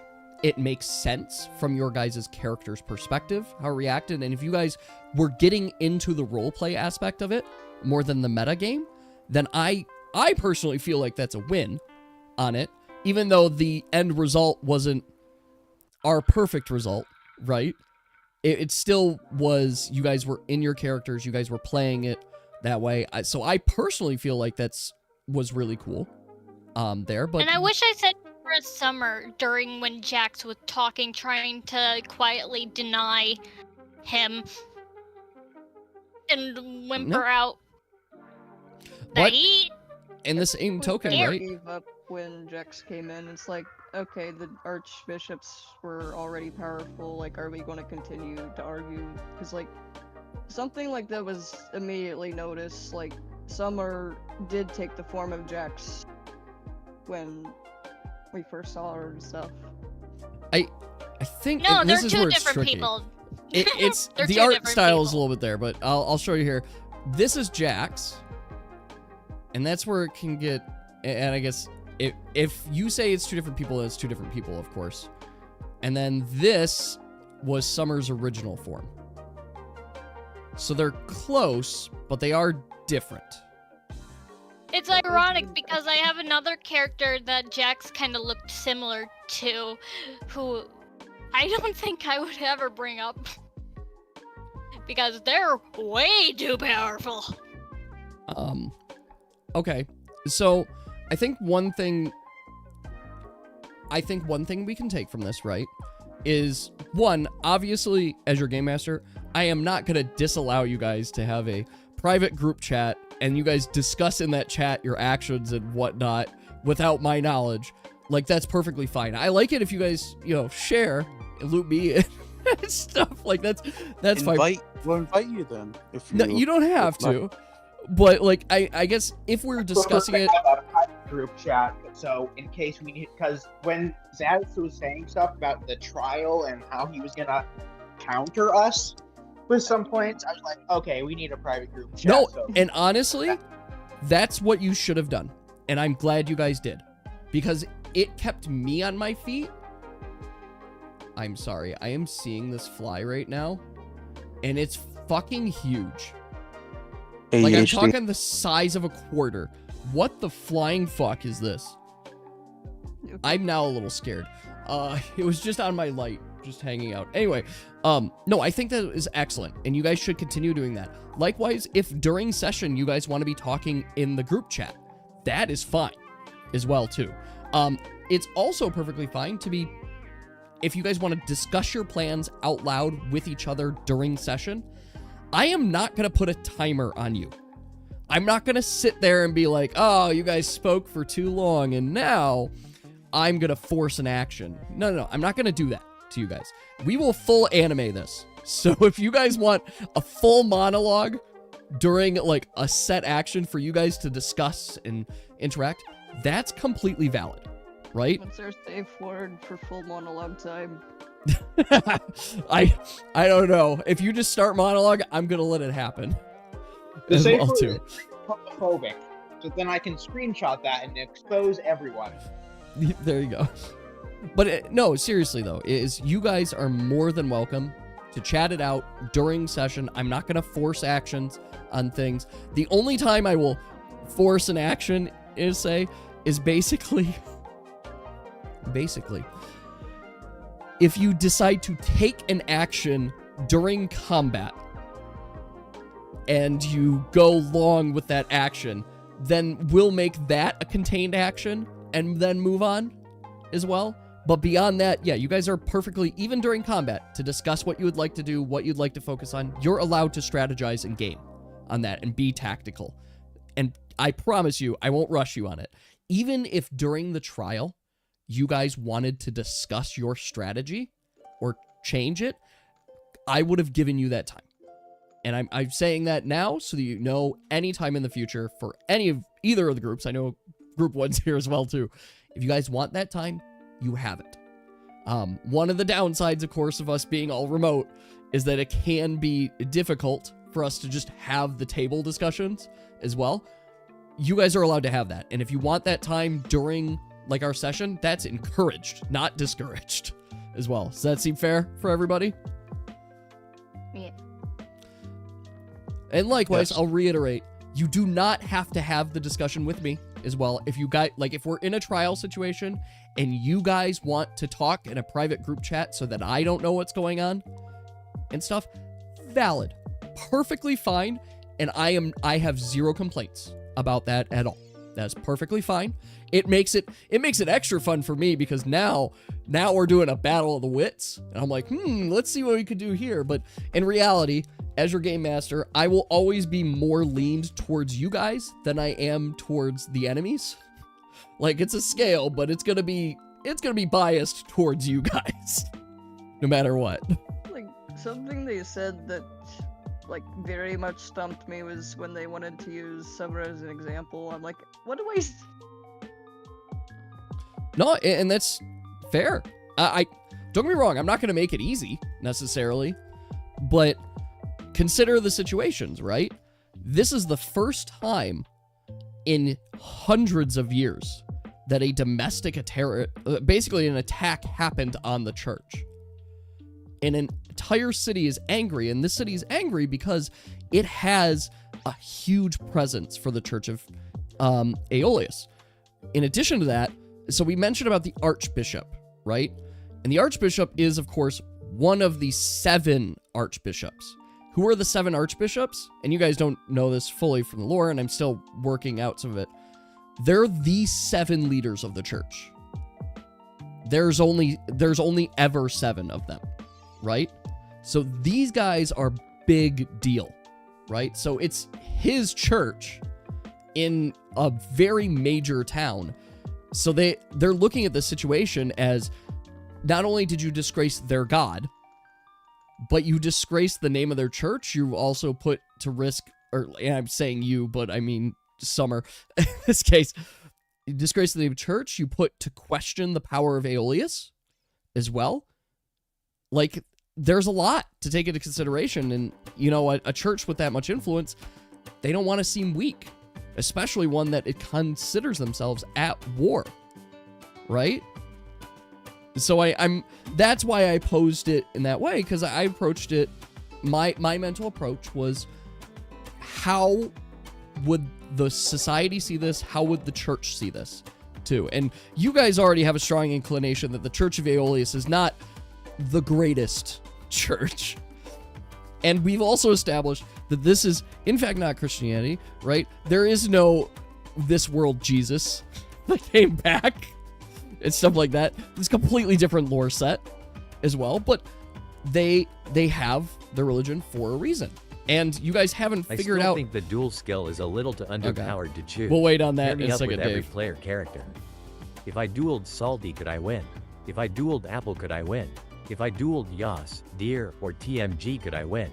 We'll talk about that in a second, Dave, when we get into skills. But yes, I long story short, when we talk about usefulness from a character and from their perspective, right?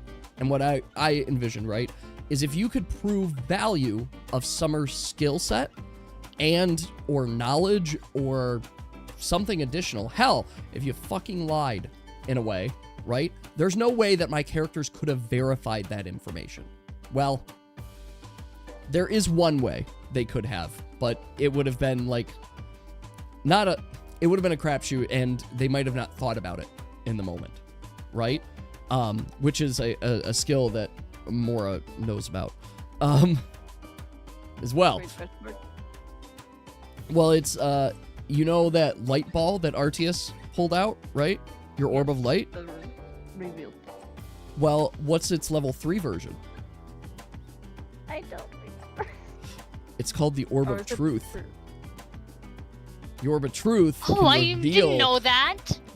Well, the Orb of Truth is how it revealed your guys' star elements, but it also can be used to reveal the truth if the truth is being told as well. I don't think I remember like that being listed specifically. Never told I remember hidden characters and hidden like walls. Yeah, and it stuff. does also reveal hidden characters and walls and things like. It's supposed to be an all-around truth orb as well. It's very possible more that I forgot to write that specific line in there, but that's the intent of it. Is it is I a would need orb to of truth. Look at it again. Yes. Like, it is Yeah, if the level 3 she one was I got to level being 3. forced to tell the truth, she would have downright remembered and said that I wasn't revealed it during the in a trial. Cult of Undyne. Well, specifically. Yeah. Well, and you know, they weren't using the orb in that moment, but they could have. They could have brought out the orb there, which is, it's a spell that they can cast. They can cast a spell. It's going to have the orb. It's going to reveal everybody's elements, but it's also going to reveal secrets and the truth. It's an orb of truth. And maybe that's why we could explain why people were being more accusatory. Well, let me actually rephrase. It doesn't force you to say the truth. It reveals if you lie. Yes. Yes. So basically like a lie detector. Yes, it's basically a lie detector. It's a very powerful lie detector. Where you can force people to say the truth? Yeah. There's not a spell to my knowledge, or I have not put in a spell that forces you to tell the truth. I'm thinking of my magic stuff. Yeah. It's nothing like that. Like, I'm not, and I don't want to necessarily introduce spells that force you to do something, but clearly, as you guys, some of you know, some of your high level spells do force characters to do stuff for both pluses and minuses. Hitting on Dave's question as one of his skills that can force a player to duel him. Who needs a magic ball when you have a knife? Truth. Not required. Okay. So, some lessons that we should take away from this then. I'm going to summarize, but if you guys have additional to add, please add them. First and foremost, discussing as a group ahead of time is a huge benefit, and you're allowed to discuss during the session, and we'll make sure it's very clear that you guys can discuss that as well. Leaning into role-playing is very good, I feel, but can have some consequences to it, so it might come to the group's benefit to decide if some action should be taken out of metagame necessity, or if you guys want to, as a group, lean into role play. So I think the ultimate question we need to lean on here is, what would you guys prefer as a group? Would you prefer I think more we role should play? probably rethink about how they said that basically maybe we didn't understand what they meant by like we would have gotten a quest if instead of being outcasted. Mm-hmm. So that's why my brain's like, what if Look, we would have got imprisoned if I hadn't mentioned that. You know that, I mean, right? they would probably Yeah, have very made possible. you do some manual labor. And then It's you a- would I have mentioned it because I didn't want to go into jail. So, I ain't going back. but that means you would have been banned from Immigrant. I don't care. I don't live there. That's That's understandable. You still blame me for everything? That's entirely fair. Like, entirely fair. Being jailed is worse in a way, if we decide to not focus on the jailed characters, because it's like NPC hell. We throw your characters into hell, And basically. And I don't understand why we started getting so defensive and going like, we want to fight them. I was like, what are you guys doing? Well, and Like, that's Yeah. the thing. Like, that's another thing that we need to agree on. For that was like the last plan. In hindsight, that was a bad idea. I Yeah. was just like, guys, no. We shouldn't fight. And no one was listening to me. That'd literally be the last, like, resort. It's either that or, like, okay, you kill Summer. Warfare. We never agreed to Yes. fight them. Like- We were probably going to run away. Well, and to be fair, if you were able to run away, that would have been, it would have had a higher chance of success than attempting to fight very high-leveled, like, Luminancers. See? There. Like, That's the thing. like, that's the other side. It's like, they were So why very did they strong fight? characters. I and- was We wrong. never began to fight them. You guys never That would be began the last fight. thing. No, but I don't know why we ever started. We trying. were considering it, and we were not trying. Like, the thing was, we were thinking about, like, okay, how can we get quote-unquote weapons in the trial just in case, like, this is our last resort and stuff. We never turned towards it. And with the mentioning you with the dragon, honestly, I thought we were going to get it into combat. I didn't know Summer couldn't turn into the dragon again. We'd have a chance. Well, and Also, that's they going to come down Doesn't to even your guys' remember it happening. And that's true. From a character perspective, yeah, Summer wouldn't have even known that she turned into it unless she was told. But to further add to, that is going to become...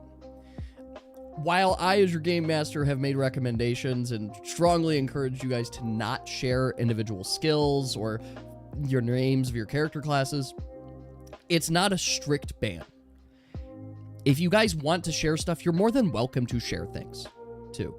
I'm not gonna say, oh, don't do it, you ruined the world building. Like, it's not a big deal, right? Likewise, there's going to come a time where you guys, especially if we do these kind of one-off sessions and stuff, where you're gonna get to play other classes, which means inevitably you get to know the skills of other classes, so that's fine, too. So I'll say this now just for everybody. If you guys end up sharing some things, that's fine. Like, I'm not gonna get mad. I'm not gonna be like, how dare you, or anything like that. I'm assuming that you guys are sharing some stuff as well. Likewise, if you decide to not share some things, that's fine, too. It's up to you guys at the end of the day what you reveal to others. Like to share when it becomes relevant and such. Yeah. As far as like the orb of truth goes, like I didn't know like it could reveal like if someone was lying, for example. Well, and to be fair, Mora, you also were not at that level yet to even take on that skill. Right? I don't think you were level 3 at that time. I know the group is level 3 now, but your cigar smoke. Damn it, Salty, don't reveal that. Fuck. Now I have to fucking rewrite everything. Actually, fun fact, too, the jar is not required to play Salty's character. What is required is what's considered a precious object, where you get to choose something that you're obsessed over as a void cursed. And it basically represents your life, and if that breaks or gets stolen from you, you go psychotic and have, like, no control over yourself anymore because you've just lost all will to live. Never mind that they don't live because they're ghosts.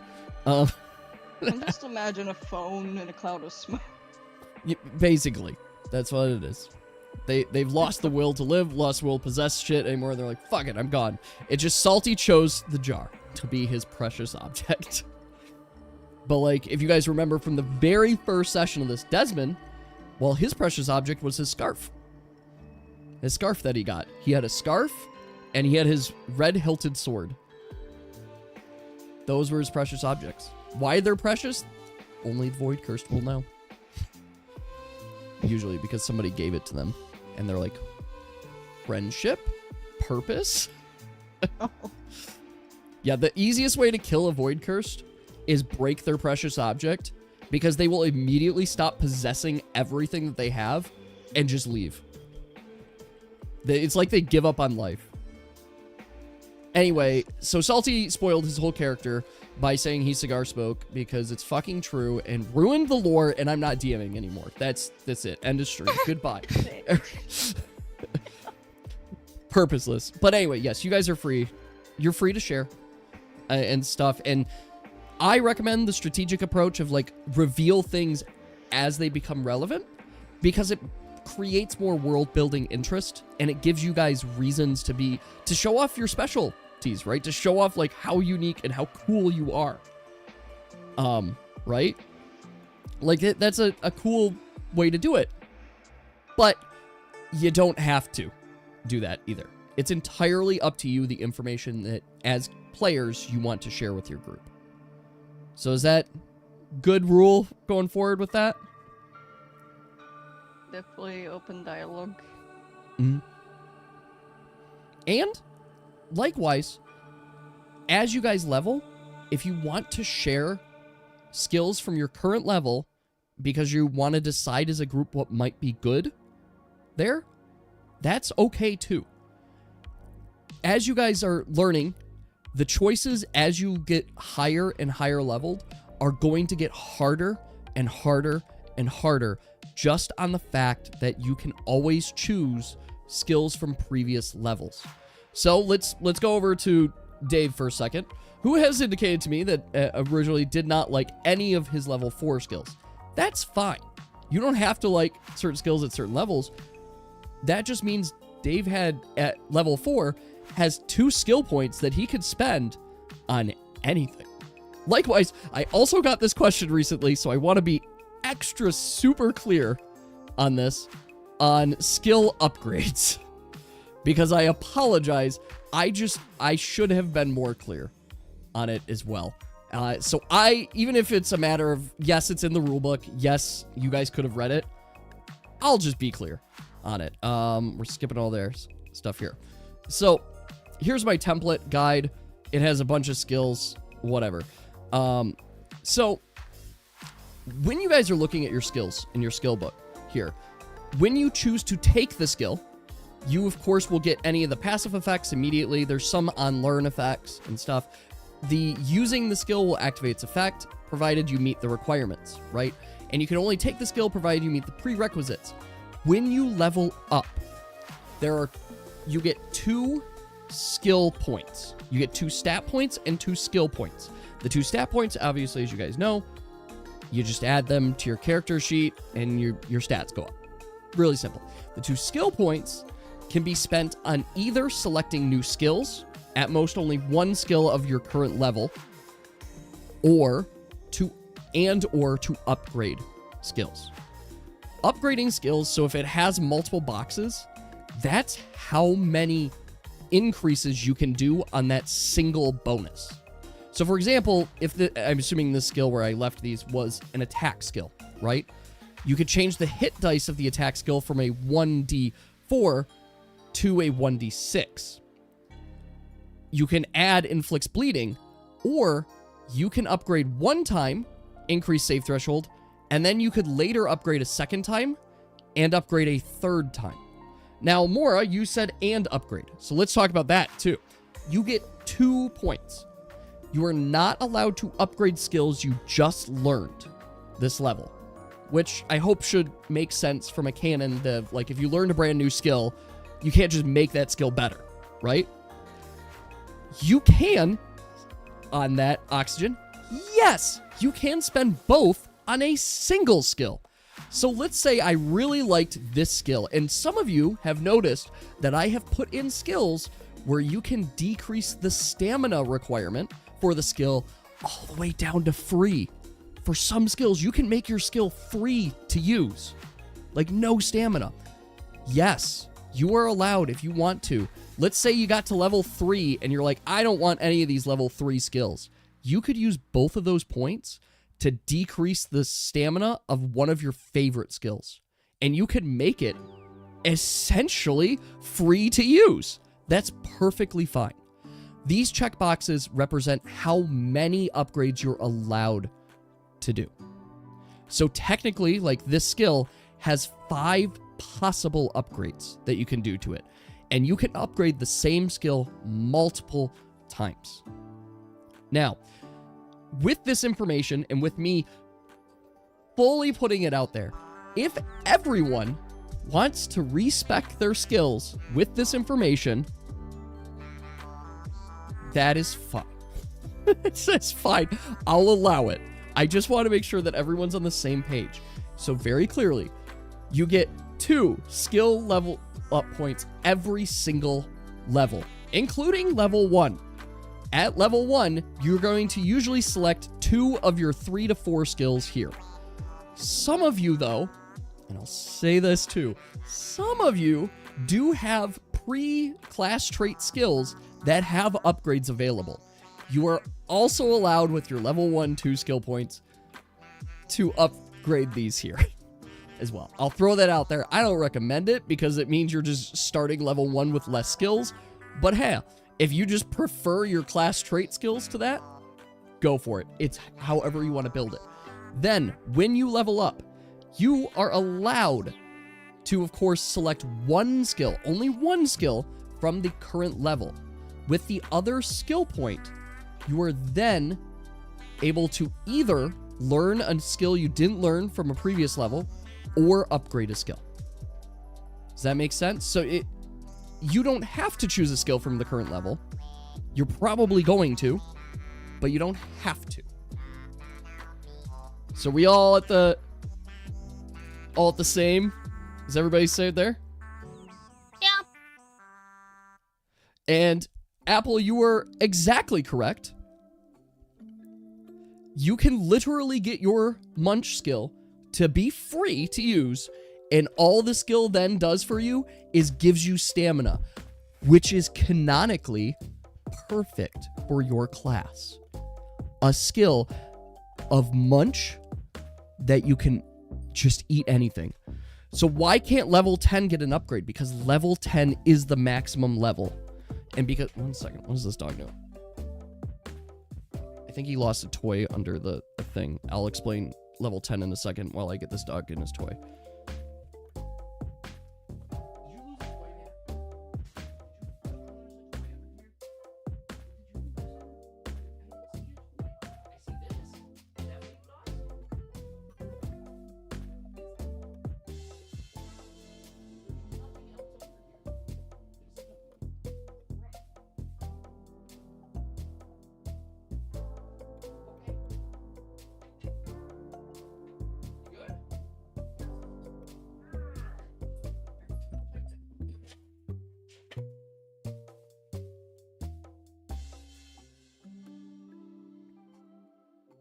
I don't know what he thought he lost under there.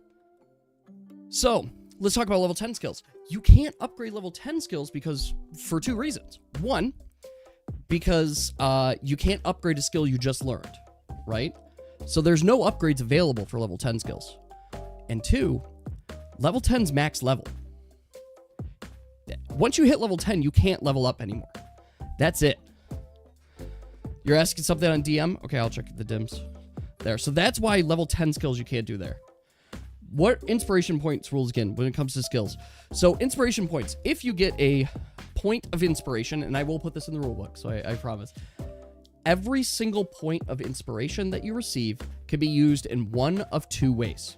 The first way, and probably one of the more common ways to use it, is you can use it to change any, to guarantee any dice roll to be a natural 20 with all the full benefits of a natural 20. So if you really, really want a certain action to happen and get the best possible, not just get the perfect result or get exactly what you want, but get the best possible result, you can use an inspiration to say this roll is going to be a natural 20. You have to declare it before you roll, not after a roll. I want to be clear on that too. Don't roll. Yeah, I can't have you rolling a 2 and then be like, I'm going to use a point of inspiration, make that a 20. No. Declare the action and say, I'm using my point of inspiration for this. And it will be given a 20. If you get 3 points of inspiration, you may spend all 3 of them to get a free level points up of inspiration skill point. to upgrade a skill. It doesn't just upgrade a skill. It gives you a skill level up point. Or it gives you a free skill point. You can use it to upgrade a skill or to learn a new skill. So every 3 points of inspiration, you can turn them in to just upgrade your character as well. So those are the two uses of inspiration. There. Is there still a thing where you can exert rolls to increase the number of costs? I have not, so I still got to work on that rule too. It's one of my favorite rules, but it's in the worked on rules. So no, it's not a part of it yet. So what Yas is talking about is at this point, right? If the player needs, I created this rule and I haven't thought about it recently, but if the player needs to push their character to the limits, I can let you exert any dice you rolled by increasing the number rolled by 1 at the cost of 2 stamina and 2 health each time. So you can exert as many times as you want. I like this rule because it kind of becomes a push your luck and you guys get to force the luck out of yourselves. So as long as it's like a natural fail, you could just be like, you know what? I want this 5 to be a 6. I really want it to be a 6. In fact, I want it to be an 8. And you spend health and stamina to force your dice roll to be better. I'm still there. You're super curious about the scars idea. So I had thought about this. It seems it's hard. It seems hard. So the reason I definitely haven't implemented scars is because it's probably a little too harsh. It's a little harsh, but I had thought about this idea I wouldn't call it it's a permanent punishment for getting downed in battle. It's a permanent punishment for getting downed in battle. The punishment would be, I don't know, something, it's a mixture of things. It could be something like you permanently have -1 strength. It could be that every time you roll a 6, it's a critical fail. Something like that. Like it's youch. It's bad, right? Like it could be these things. That's one of the reasons I haven't implemented it, and I probably won't. I probably will never implement it because it's probably too harsh of a thing. So that's why I want to be there. But it's the way I consider it, right, is if your head gets bashed in during one of your encounters, do you think you just walk away from that with nothing? Like no bad repercussions? Nuh-uh. There's got to be something, at least a scar to mark it. But that's why, right? Can you become paralyzed if you have an accident? Like, that's kind of the idea, right? You just become paralyzed on it. But, yes. So that's why these two rules, I've put them in work in progress rules. I think they have potential, and they could be a part of a system, and we could make the harshest campaign. But we don't need to do that right now. Now, answering some more questions I hear. So one-shots. Let's talk about one-shots and, yeah, one-shot campaigns, and we're going to be doing this at some point in time. A one-shot campaign, the whole point of it is that we start and finish an entire session in one go, right? So that means that we will have characters that we built ahead of time, and I might even build the characters for you guys and then just give you them to play ahead of time. You guys would be able to read through the characters, make some decisions, and we would play through a scenario all in one session. And by the time we're done with the session, we have a conclusion to our story of what we did, and now we're good and we can move on, right? That's the point of the one shot. I'm going to use one shots for two things. One, to introduce new characters or to introduce backstory and lore stuff. So for example, Valatrus's journal. Maybe you get to play as Valatrus and his companions through some of his adventures as a way to learn about his lore. And I think that'd be more fun, as well as it gives an excuse to mix up the groups. So it doesn't have to be all group 1. It could be some members from group 2, some members from group 1. So you guys can play with each other, right? So that's another reason.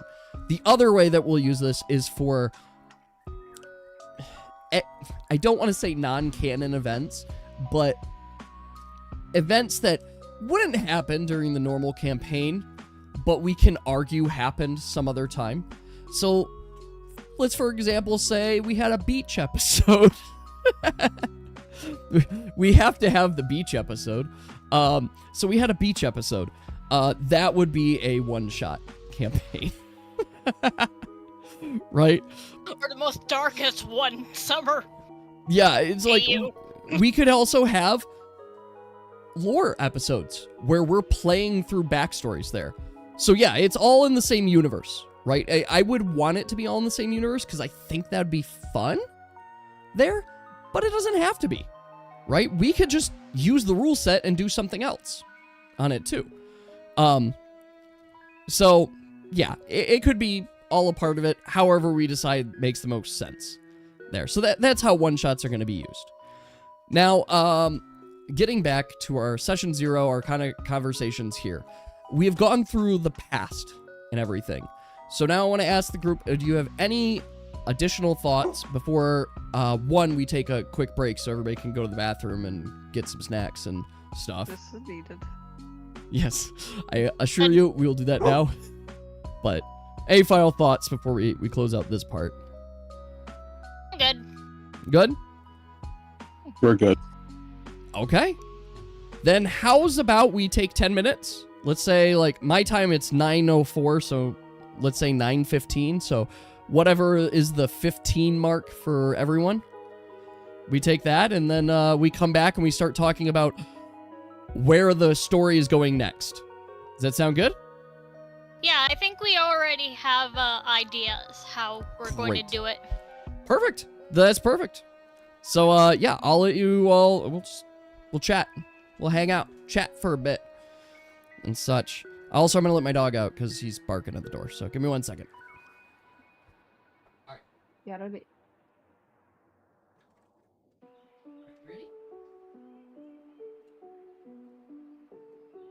Waiting to do this roleplay for a while if you guys couldn't really tell. I've been, like, hyper fixated on this.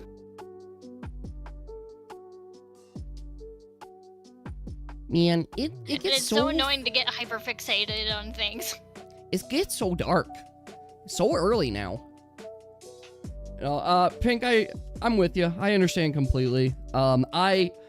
As someone who's learning more and more about myself and doing a lot of introspection and just learning more, I realize that my hyperfixation comes from my ADHD combined with my autism. So, like, you guys have seen how my hyperfixation works, because it makes me do things like this and whatnot. So, like, that's fair. I completely understand. I also understand the investment into characters and just, like, being super focused on it, and the disappointment that can come when it doesn't always work out. Fair. And I hope that as we go forward as well, while I don't want you guys to not become attached to your characters, I just always want the possibility in the back of your head to happen. That, like, if you're not careful or if something does happen, you could die. You could also I know this sucks. You could also die in a random encounter on the road. Like, it could happen there. All right, so let's talk about fur. Fur, because I've seen this question come up a couple times, and I will say that everything you guys are thinking about fur on characters is correct, right? I'm not sitting here like, no, fur is, no. It's correct. And it's technically in the rulebook for it too. So, let's cold. Under warm gear, and I'll put it in here too. Fur. So, fur will be one of the ways that you can prevent cold. Conversely, oh, go ahead.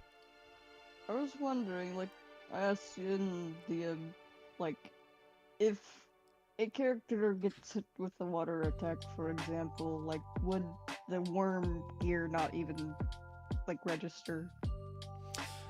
I would argue that we'll play it by canon or logic.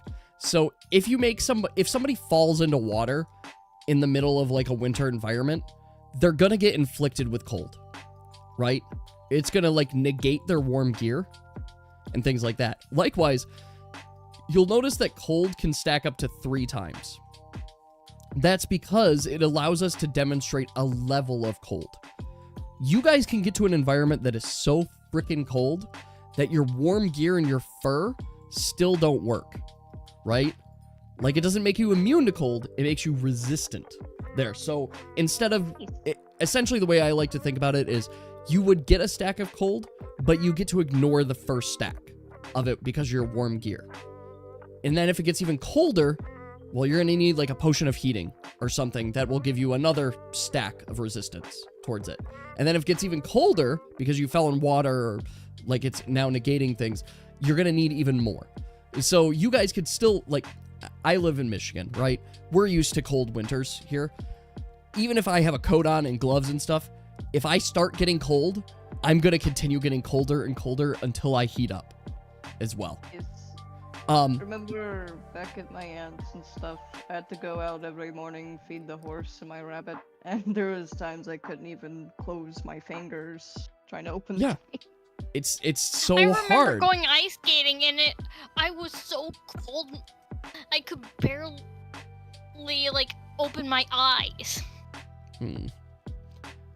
I'm gonna derail for just half a second here because I'm noticing this and I have to ask as well. Oxygen, is everything okay? I am looking at your profile picture and it looks shattered and cracked, and I wasn't sure if you're making it look like that because it looks cool or if there's something going on. And I want to make sure you're okay and everything's all good. It's been there for a while. I apologize. I'm just seeing it now. I'm so used to like seeing it's both. Okay. Just apologize for the derail there, but I am taking a moment to see you, basically. Everyone make...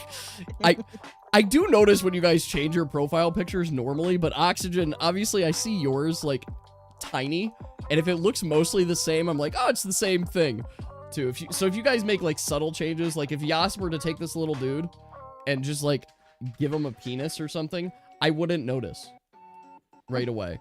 Like, I wouldn't notice. So I just want to check in, make sure everything's okay. Max here, 1 second.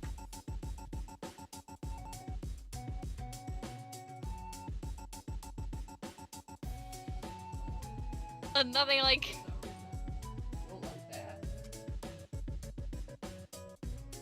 But likewise, throwing in there, the opposite is also true. So if your character is privileged enough to have resistance to cold because you have fur, you have warm gear and things like that, you are also going to be extra prone to overheat. So if you go to a desert or an environment like that, where everyone else might get 1 stack, you're going to automatically have an additional stack on it as well. And you're probably going to overheat sooner. What are some examples? So you have the desert. The desert's very hot. Is it as hot as a active volcano? No. Right? So that's another reason that we might have multiple stacks in this case. Is it cold at night? In the desert? Yes, it's cold at night in the desert. For sure. But is it just in general? I don't want to do seasons. I consider doing weather because I think weather would be cool. But let's be honest that, like, unless it's thematic or stuff, it's just so much extra to keep track of. Dude, it's like, all right, you guys are currently having a fight during a rainstorm, so the ground is slipperier and stuff, and it's like, oh, there's a bunch of mud. Oh, you guys just went through, like, I'll do things like snow and hail. January 20, I'm sorry, Oxygen. I'm sorry it took me so long to notice. Yeah, like, we'll do things like snow and hail, and maybe it'll have, like, minor effects. But yeah, the star months are enough to keep track We've had of. really bad hail in history. Well, Some yeah. size of literal golf ball Yes. or No, melons. And those are things like, okay, I'll maybe introduce those, like, depending on the environments that you go into, like a bad sandstorm if you guys decide to go to the desert or something. That's fine. We'll do that. But yeah, generally speaking, I'm not going to keep track of weather. I'm not going to do climates, and we're not going to do season changes because I have no fucking idea. So we have the environment is relatively stable, right? So that's where it is. If you go to a cold environment, you can expect cold all the time, 24/7. And if you go to a warm environment, it's just gonna be warm all the time. Cold resists because tree bark is naturally good insulation. Interesting argument. What the fuck? Oh god, I think I accidentally hit task manager too many If you were times. born in like a tundra, would you also have more resistance? I would argue yes. But for probably fairness and meta, I would argue it's the equivalent to having fur. Right? So yes, I would say deer, as a character that was born in a tundra and is used to that environment, you have a natural resistance to cold. Lady, same circumstances. Nibu-san, why the fuck do you all live in the cold? I don't have enough mountains for this. Summer's the only one that doesn't live in the cold. Well, so Dave, on the other hand, or Daniel, and Yas come from the desert. So there's difference there. So I would say that yes, they would automatically, if they don't automatically get a boost, their characters would automatically have knowledge and preparation that other characters might not have for the desert, right? I'm not, like, we don't have to be rules sticklers on this too. We could be as flexible as we want with the rules. And I'm always going to lean to, does it make sense? Then yeah, we just do it. Your fur is totally cold resistant. And Yash, you have to be my guidance on a gerbil. Small freezes faster. Yes. But not in like the sandy parts of the desert, more of the rocky parts of the desert. Yes, that's true. Dear, I will not say you're impervious. You're not impervious to cold. You're resistant to cold. You can get cold. And I will always lean onto the fact that I come from Michigan. And I know that it can always get colder. And you can always get colder. I don't know if I've shared this story, but my freshman year of college, going up to Michigan Tech, and it was a place that advertised how much snow that they got. It's actually the single college in the world that got the most snow, right? We had 20-foot snow walls my freshman year, but we also, by nature of design of the campus, would get these like ice tornadoes in the center of campus that would blow this wicked ass wind that was always colder than everything else. And I had 8 a.m. classes because I'm a fucking idiot. Don't ever, anybody in college or anybody there, don't sign up for 8 a.m. classes. You can determine your own schedule. Don't fucking do it. I was on that old high school mind, and I'm like, 8 a.m. class, no big deal. No, I could never get myself awake for them, or I would just go to the class, fall asleep. Tangent aside. So I was always up super early, just had a shower, so my hair was wet, going through these cold storms, and it fucking sucked. And I always knew, no matter how much I bundled up, it could always get colder. So yes, you will never, no one, I can't even say that. Most characters and classes will have a potential chance to have resistance to cold or heat, and will allow it for backstory and things like that. But you will never have immunity unless your character is very specifically states that you have an immunity. Salty. Because I did not create overheat and cold until after your character, yes, your character does have immunity to overheat and cold. Now, you guys might ask, he's not immune to all, because that's just too much. I'll allow that. Salty can be frozen. Yes, Salty can be frozen. Salty can be frosted. There as well. I like to consider frozen like he's not a ghost. He's not a full ghost. He is a cloud, right? So he has form. You can trap him. You can encase him. Freezing him is going to be just like that. It's like encasing him in ice. So that's how he can get frozen. Particles. Yeah. So that's basically what you're just encasing him on it. Yeah, it's a cold environments make him move slowly. I could argue that. Can you eat a frozen void cursed? Yes. Apple, I think we've also discussed this. And the very literal is you could eat Salty, and what's going to happen is you're going to digest his gear, destroying it. And then Salty, the gas, is going to come out of either your mouth or your asshole and float away. Discouraged because he just lost all of his gear and everything and is effectively dead. So you won't be able to technically kill the Void Curse by eating them, but the Void Curse would then just float out like a cloud. To you, it would feel like a fart. Right? Like, that's just what it would be. So yeah, did I confirm your ass? I guess. Did I confirm that the Ent poops? Yes. Or you know what? Maybe the Ent is like an owl and just spits up a pellet. There you That's go. that's for you guys to decide. Either you have an ass or you pellet out your extra food. How did we get to this topic? Just eating Salty, I guess, was how that topic happened. All right, so double check here. Is everybody back? Dear Dave, Oxygen, I see you in the chat. Mora, you're here. Pink, you're here. Yep. Yes. You're playing Inscription. Valid. I mean, as long as you're here to talk and still listen in, like, that's still valid. And honestly, like, I've seen a couple times that you guys are, like, playing games during sessions. I don't care. As long as you're responsive during your turns and you're still engaging with stuff, obviously do it. Like, do whatever you want. Just do. There. So, okay. With everyone back, let's now move our discussion onto the present. So, what I'd like to do is I'm going to start a new note right now. Actually, I'm going to just add it here. Which is basically what happened next. So, we don't have to do full sentences for this, but I basically want to list bullet points of what happened after the trial, right? To each character. I'm trying to, where's my format? Paragraph, make this a heading 2. Characters like Jax. Well, I want to focus on the player characters. So, Okay. So we'll start with Summer, because Summer is really simple to, was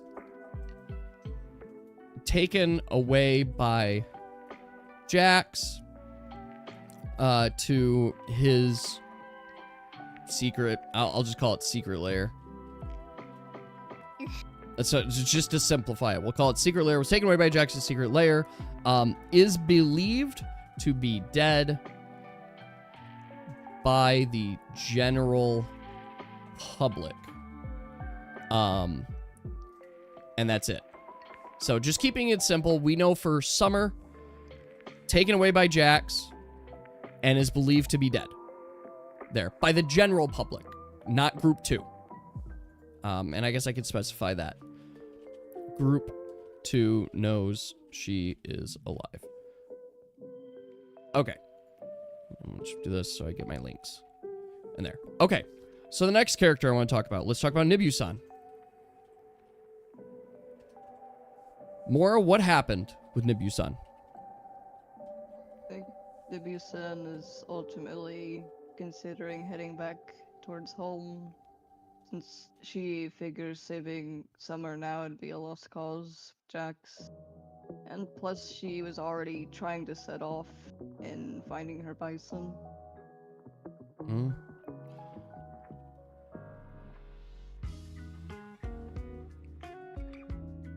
Do I have it? Yes. Hoping to have her find something in her bag.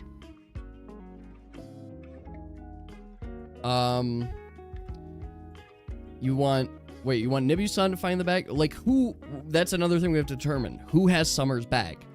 Last I know of it, Basically, it was they're Daniel, going to right? find like a ripped up piece of paper that she drew Okay, what is on at the some paper? point. Because I'm assuming Here it is. You're posting it now?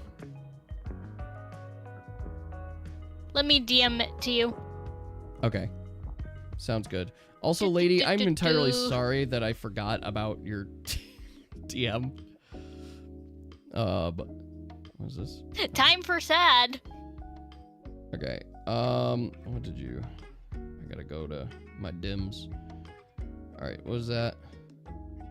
Okay. Sure. Well, I'll add that into the doc soon and such, but okay. That makes sense. And before I forget, lady.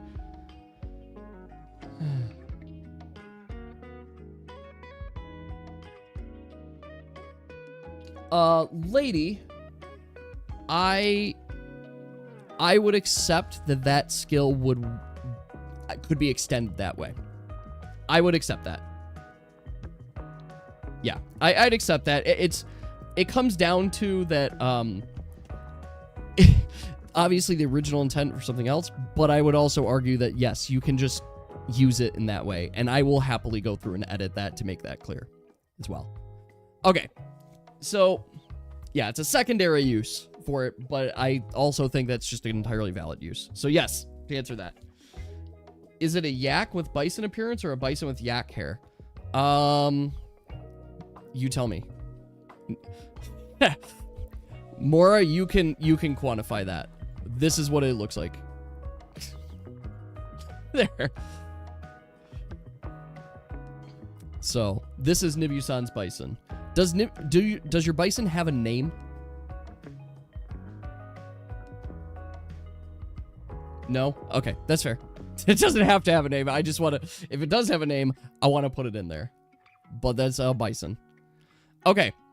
So now I want to look at Daniel. Well, how to put in when she find...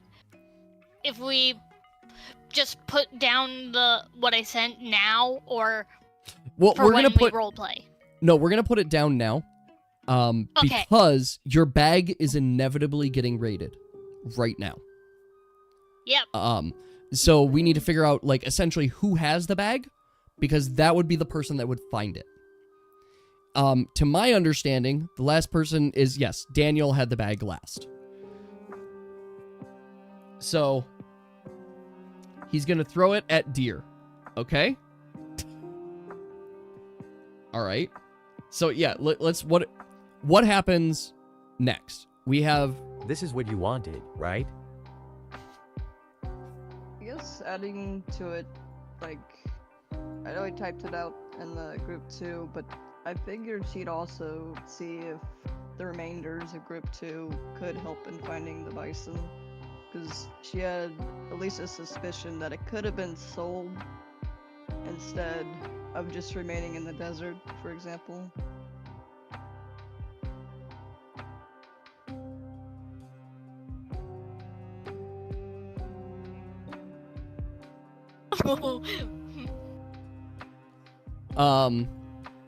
Okay.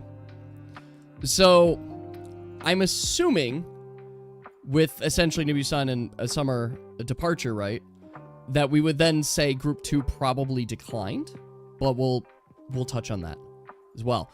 So, Daniel, you have Summer's bag. Are we to then assume that you raided her bag? And essentially split up the stuff in it? No? Oh, he's Or basically you throwing literally it just at threw it Deer. to Deer and just like you don't want it anymore. He tossed it at you. Okay. I'm just gonna Which is going to spill all the contents on the ground.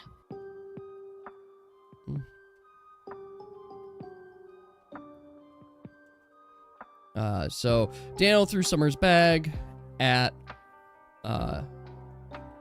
Augustine, spilling the contents on the ground, Including the note. including the note. So I'm gonna grab the note so that we just have it in the lore. There. I hate the way that this does just sometimes. Okay. There, so I'm gonna put in the note now. Shoot. Downloads. I gotta put this in here so I don't lose it. Icons. I don't even have anything in that folder. Why do I have that folder? Because I don't want you guys to all see my fun images. Stream resources. Found documents. There we go. Alright. Alright. So this was one of the notes. Just note I left. tried my best to make her handwriting look absolutely bad.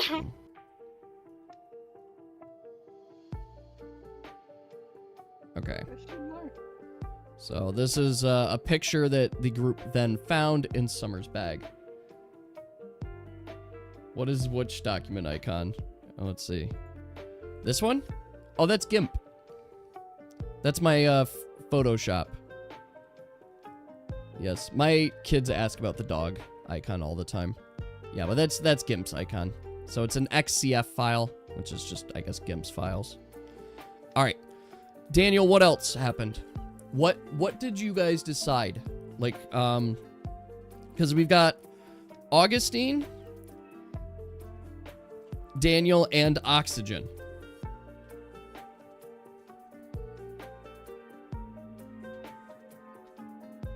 So what did you guys... Yeah, Augustine, just D. That's how I save bullet points. Yeah, what did you guys decide? What happened here? So, I'm really leaning into you guys to decide where is the group going from here. Augustine takes the gold. Takes the gold from Summer's bag. Daniel still has his gold. Yeah, how much gold did you have then, Summer? Let me see.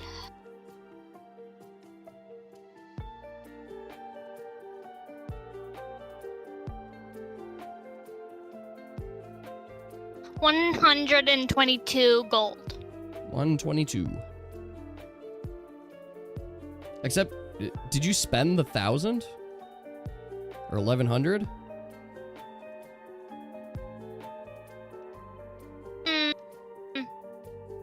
I think I did? Question mark? I don't remember you. I don't think I did. No. Okay, so there's an extra 1,100 in there that she didn't mark down. So it's actually like 1,222. Yeah, you got paid. You still helped with that mission. Not that it matters anymore. All right, so Augustine got the gold from Summer's bag. Then what happened? Assume they're all going to feel bad because she basically wrote them as family. Wait. That's us? Yeah, Yep. that's supposed to be you.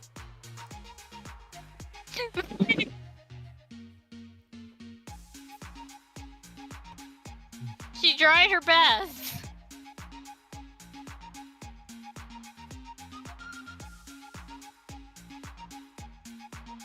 You can barely make it out.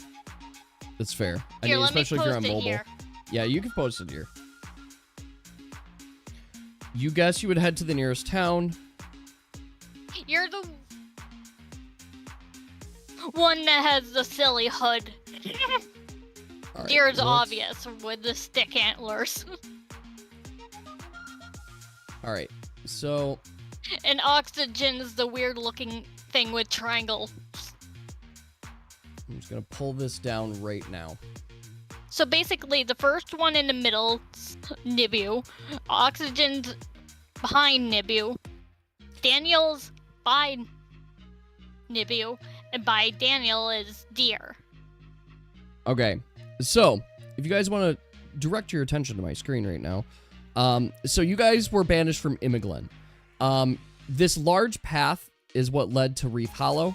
So you guys can see this path here. So if you're looking at the nearest 3 towns to Imiglen, you got Favorun, Clearrun, and Roarbonf. Roarbonf. Sounds fun. And I guess Roarhold as well. So, I guess I should ask, don't worry about the Kraken. don't worry. It's just Kraken. It lives there. No worries. You're not taming My that? inventory, Oxygen, Are you what?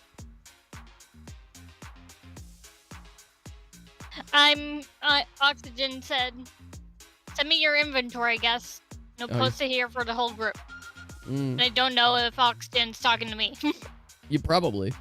XAZ, can you explain why you want a time skip? Why I want to time skip? The reason I want to do a time skip is to give time for your characters to start another quest. So yeah, let's talk about this. I'm thinking logically from a story perspective, and my thought is that I want to give you guys an opportunity to have your characters essentially start anew there, but at least start with you guys have a mission, you have a quest, and you have encountered or are very close to immediately encountering the new characters in there, right? So that's why I was recommending a time skip, is that we would allow some time to pass from the events of this. A time skip would also allow us to essentially Here's Summer's replace inventory. Free where heads, the 10 group bedroll is. fire starters, 10x. as well Little too. bracklet of animal teeth, 12x spread elder dragon scale. Do the nearby towns have a guild headquarters? Heads are gone for sure. So Yeah. let's see. So the answer to that, dear, is you'd have to go to a further out town, because Imiglen was kind of like the epicenter for this region, as like the biggest city, and it had the main guild headquarters. So if you're looking for like another guild headquarters, you're not gonna find it too much going on this way. You probably, the nearest next one is gonna be Umouth. So Umouth's Woods, which has more, and then Uzgar is actually a dwarven village, as well too. So there's that. You keep saying Daniel has his goals, but I need to know, even as your game master, if you have your goals, where are your goals currently taking you? Because you guys, I have to direct where you're going, and we can go further, right? You do. If you guys want me to give you the quest from Connor, I can give you that quest as well. So Connor does have a quest, and we could find a way for Connor to reach with you. Honestly, the quest from Connor would probably relate to the note that was on the Manic Mage.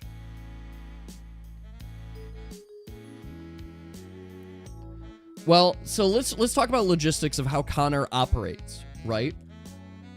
Connor didn't assign you, like, from the guild, they had this mage quest, and then he's looking at information. He assigned you to take that quest. You happen to be paired with other people on the quest. So it's not like Connor's not hiring you. He's saying you need to go do this, right? The guy who you were starting a fight with, yes, Connor was the guy you were starting a fight with. I can, let me show you a picture of Connor here, just for clarity on memory. Let's see. So this is Connor. There. So he's in charge of the battlement that Daniel is a part of, as well. So he's in charge of it. He's originally the person that would have sent Daniel on his quest. Why is he so thick? Because I like them dummy thick. Fuck you. I can make my NPCs look great. Like, we got banned from the town, so now nobody can flirt with him. No one can flirt with, well, none of you guys can flirt with him. There are others. So anyway, yes, Connor probably would have given you the quest to pursue the message in the note. Like that would have been the quest there. And I'll see if I have I thought I had the note in my, notes. I think it's here. Where is it? Manic Mage. Instructions from Razum. Yeah, this note. So use the amulet to guide Lao Shao Ren to Umouth. Then lose the amulet in the river. Regroup in Thorngulf and take a boat to Pearly. Our people will contact you with a reward. If you fail, use the flask. Razum. So he might have asked you to pursue that as well, to see where the mage obtained this sort of power and see if it's connected to what your group is looking for. There. Just for context, here's Pearly. It's across the water. There. You would be unable to take a boat from Imoglen. You would actually have to literally reroute to Thorngulf to get to the nearest harbor. Figure out how to disguise. So I should then ask, is that what you would want to do? Is you guys want to pursue the quest there? So the answer, Connor is not paying you for this quest either. He's just instructing you that this is where you follow next. So if you guys did go that route, it would be a matter of up to Deer and Oxygen to basically say, yeah, we'll continue with you, right? They have no reason to follow you. And Yeah. I don't know how to bring in my character to this. Well, that's what we're gonna work out. I gotta figure out what this group is doing. It's basically these three that have to decide where they're going, because we can also decide that, Daniel, you decide to pursue investigations on your own as well, and decide to scout out around. What if you and Oxygen head to the Perfect. nearest town to take a breather? We could do the bar thing. You could. Absolutely. So if you Bubbles. guys wanted to, you guys could say that you guys started heading to Favor Run, right? Can you make it canon? I mean, that's up to you. Did you want your reproduction to be like Zoidberg? Or that if you reproduce, you just also You're die going- in the ocean? He's single. I'm going to laugh if you take my idea of Bubble, the barkeeper. That would be Boggle's cute. lost brother. No, I've considered adding in Bubble, but I want to work out the character just a little bit more. I just find it funny. So, yes, I guess the question here for Dear Oxygen, did you guys want to say you wanted to head to Favor Run? And Daniel, did you want to say you headed to Favor Run too? Yes? Okay. So, yeah, it's up to Daniel to decide if he's... You could say that.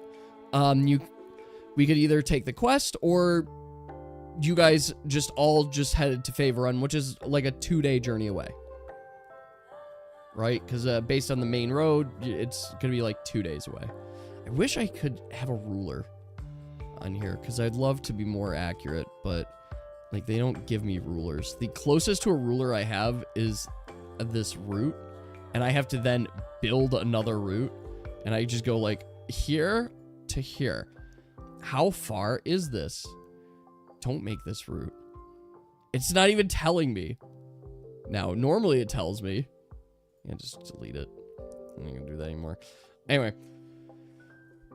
So, you know what? Let's say this then, folks. How about we say that you guys, all the three of you, turn down Nibusan's request to go help her find her bison, and instead you guys all head to Favor Run on that path. More like not exactly going with her for that. It's that like she was going to return home and had the wish that if they happen to find him on wherever they're going, like bring him home. Okay, got it. I'm with you. You want to continue bonding with friends? Okay. Okay, so let's... I gotta pull up all of our notes and our tracking here. And will anything happen to the note, or is it just going to be like left on the ground? I mean, that's up to the group to decide here. Oh gosh, I need to spelling. Favor. It's nice that this tool exists and it created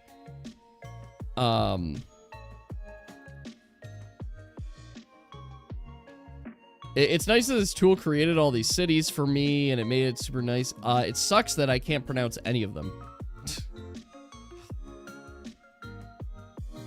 All right. So, will she take the tea? Yeah, Nibi-san, are you gonna take anything from the bag?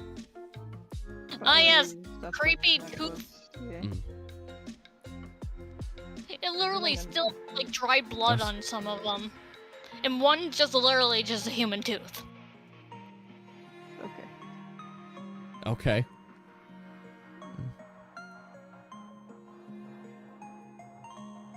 All right, so I'll put that there. All right, head to the nearest town.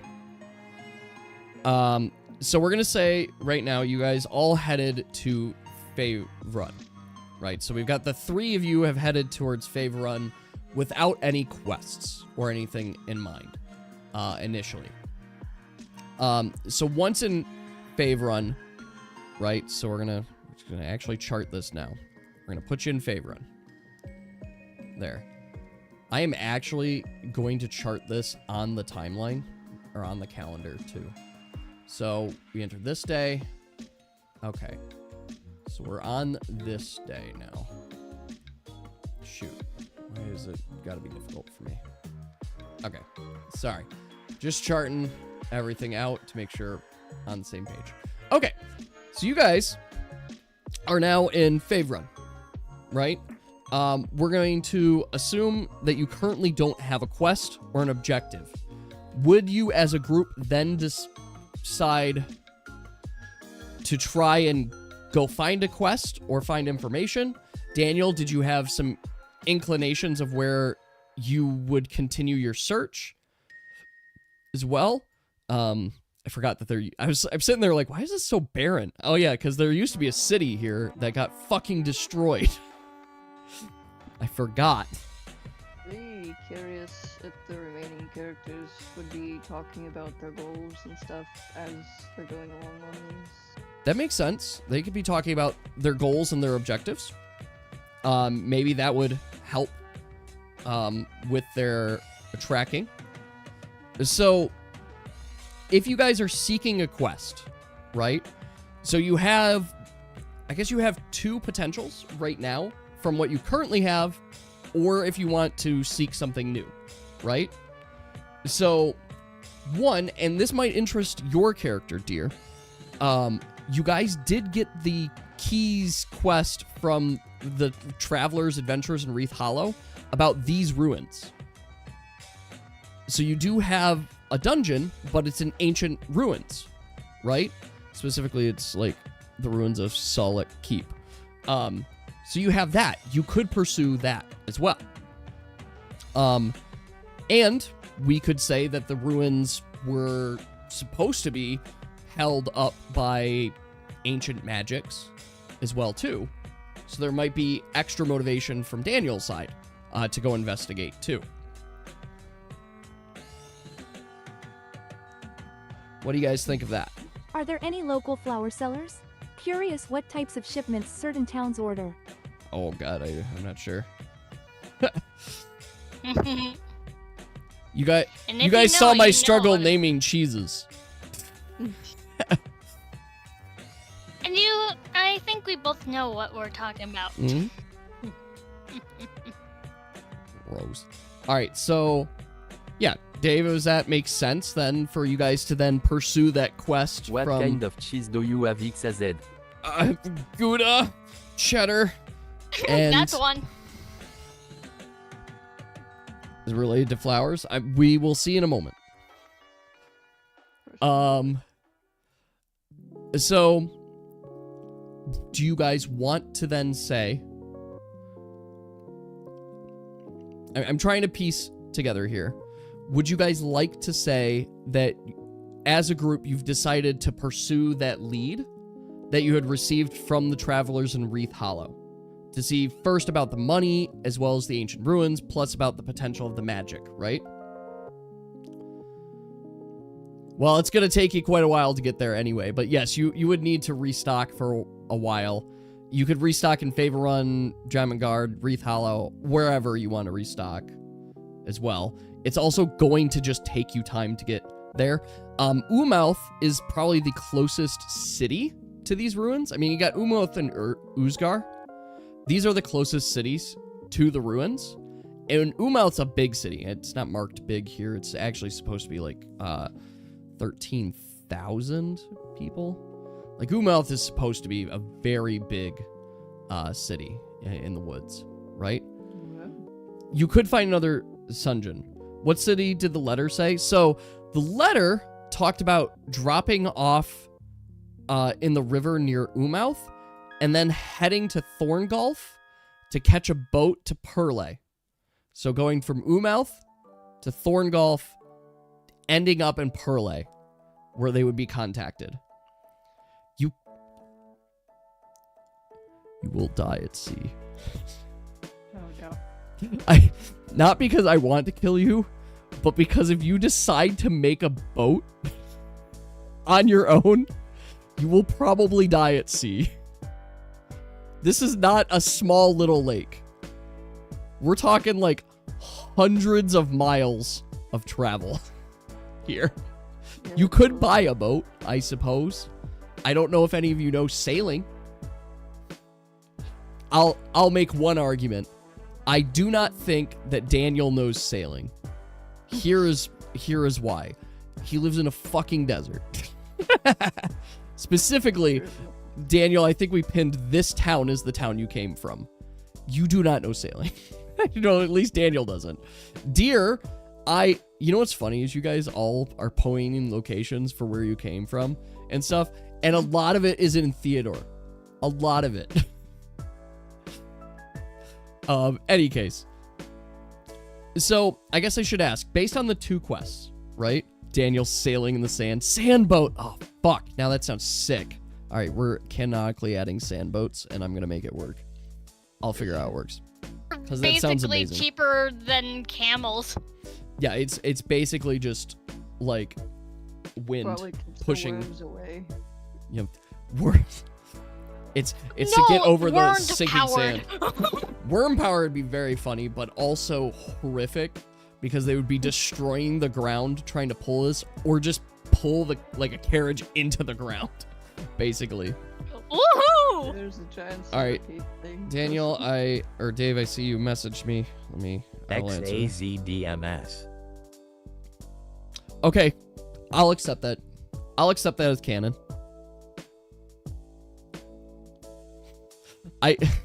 I'll accept it. That's fine. Valid. All right. I mean, I'll also argue that sand boats are different than regular boats, and the experience is different. I'll argue that you still probably can't do a water boat. I also sent DM for Okay. question. I'll check that as well. That would be pretty decent of an idea.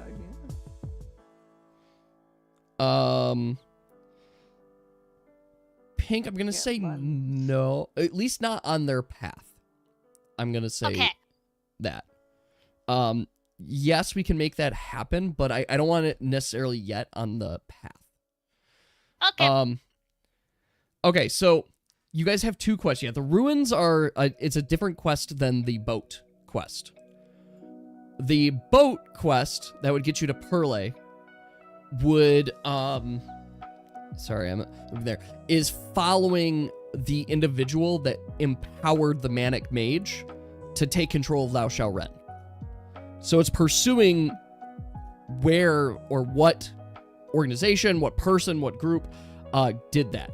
How much would it cost to hire a ferry? I mean, if you guys wanted to get on a boat and stuff to Perle, most of your costs is about just getting food. Like, honestly, most of your costs is getting food. Like, it's not going to cost too much to, like, stake on voyage. Hell, I'll even say it costs, like, 100 gold. 100 gold, and you guys will be allowed to board a boat that would be traveling to Perle as well. So if you guys want to go the Manic Mage route, that's what we could do. Yeah, this is the time skip, right? So, lady, to answer you, Group 2, by my calendar right now, is exactly at your time frame. Exactly your time frame currently. But we're about to add a couple weeks. Like, just some travel. Every story visit, valid. Yeah, so that's why we have a time skip, because we're trying to set up where the characters would ultimately all end up meeting. So I guess I'll ask the group, did you guys want to pursue the quest for the Manic Mage and the supplier source of the power for the amulet, correct? Sure. Yes. Okay. Sure. Yes. All right, so let's chart out this path here. So, Imiglen to Wreath Hollow. You guys were traveling via caravan. And the caravan, while it wasn't slow, it wasn't also the fastest. So that was 10 days to get to Imiglen. From Faerun to Wreath Hollow, that, if you follow the path here, this is going to be 5 days of travel as well. So we're going to jump 5 days ahead. Next, let's go to Umouth. Umouth's woods. This is going to be 4 days of travel, or you could cut through the woods. It probably would not be faster. So let's go to Umouth. This is 4 days of travel to get you guys to Umouth. Wait, you're saying wait. I'm waiting.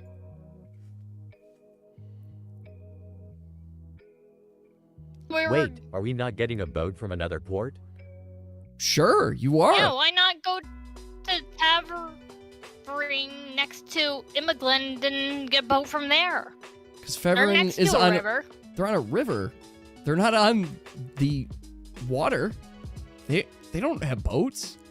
They're not gonna have big boats to sail the sea. Have canoes. Like, your guys' nearest port is Thorngulf. You've sailed on a dinghy in once. Like, you could get a That dinghy, dinghy was but you will fun. probably die at sea. What's to the right? All right, I'll show you to the right. What's to the right of TRAG map? So this is I will the never right forget that hand. curse. So the right hand of Imiglen, you've got these 3 cities, and that's it. Up until you decide to cross the wildlands to these other cities. And this one, maybe we could make an argument that this is a port town, but you could see that there's no trade paths connected to it. And I should say this because while you guys are traveling, technically, Perle is a part of the Algarian Empire, but it was a part of the Belethane theocracy. So this whole continent here, this portion here, used to be the Belethane theocracy. So that's right there. There are 2 Krakens. Just ignore the Krakens, guys. Don't worry about it. There's a lot more than 2 Krakens. There's a lot more than 2 Krakens. You'll also notice powerful mages have been marked on the map. Oh, you can't see it. It's right here in my chest. Right here in my heart. Powerful mage. Sitting there. What if tame Kraken? You fucking could. Technical episode reel. Yes, so what I'm getting at is if you guys want a boat, you're gonna have to long travel all the way to Thorngulf to get there. Like, that's what it's gonna have to be as well. It's not gonna be easy, but you would have to get to Thorngulf because everything else is cut off because there's not a lot of port towns here. So, all right. So if you guys want to head there, so let's. I'm keeping track. So we made it into Wreath Hollow. Is Thorngulf a big city? Thorngulf's a bigger city.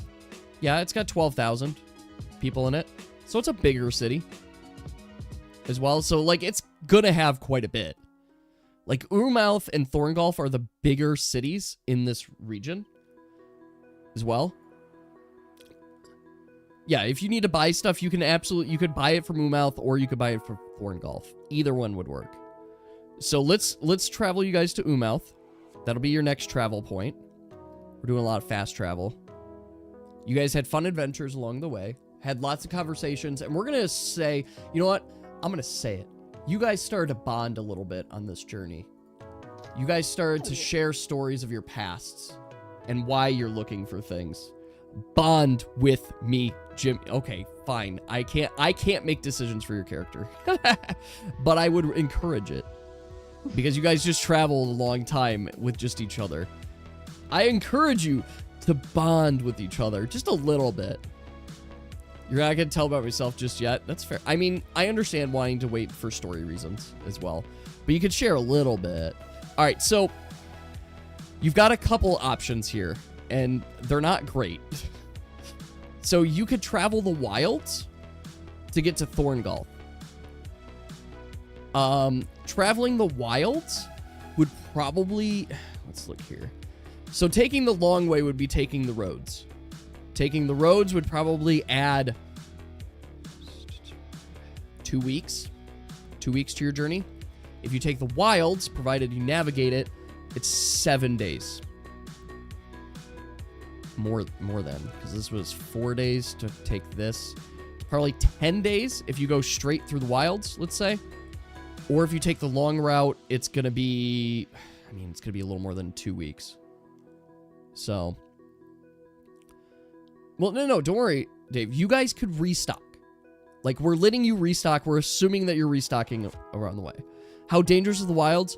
Dangerous enough that you'll have some fun stories to tell from the way, but not dangerous enough to kill your characters. I'm not going to make you roll encounters now. That's basically to be like, oh, that was a nice adventure. But yeah, it's up to you guys. I'm not going to cut you guys down. All right. So you guys will take the shortcut. We're going to say that's going to take 10 days to travel that. It's a long journey, but you're able to restock in Umouth enough to make the journey to Thorngulf. So you guys are in Thorngulf now. And you guys would be looking to... How much gold will you lose for this? Let's say 3 gold a day. So it has currently been 21 days so far. So 21 times 3, 63 gold currently. And that's just to restock on food. Food, supplies, just general stuff. What's your idea? I'll let you can lay it on me. Lay me their ideas. What do you got? Maybe since we do get encounters, but fake ones. I mean, okay, that's fair. You know what? I'll accept it. I'll accept that as you guys go along, you have some encounters, you're able to get some gold or, you know, be travelers still. You're still adventurers, you're still able to just scrape up some gold along the way. So you're going to have a net. It doesn't cost you anything. Like, you're going to have probably more than 1 or 2 encounters, but we would accept that, right? Can I force? The answer to that, dear, is while I could force it as a DM, that's not very good DMing. It is, if I say your characters just do something, that's me playing your characters. And I will never do that to you guys. And if you guys see me doing that, call me out and I will stop immediately. I promise you. But I will not play your characters. So if Daniel doesn't want to bond with you, I can't force it. I would strongly encourage it. Like, I strongly encourage it. So, so you just got to keep telling him, bond with me. You know what? If you guys want the Zoro-Sanjay relationship, I'm not going to also discourage that. Like, the Zoro-Sanjay just hate each other's guts. They're still crewmates. They still work together. This is me getting One Piece references that only Oxygen's getting. But you can have that Zoro butting heads relationship with Sanjay. They hate each other's guts because of some fundamental differences. Sure, if you guys want to count that. But, Dave, we can also say this. You could restock on supplies in Thorngulf and Umouth to make up for anything that you lost, right? And I would say that you have enough encounters that you guys could get the money and stuff. So we're gonna keep it simple that you guys don't have to mark your character sheets or things like that, because that's not the focus. The focus here is figuring out how Pink and Mora join you guys. So so you guys are gonna take. We meet each other at a bar.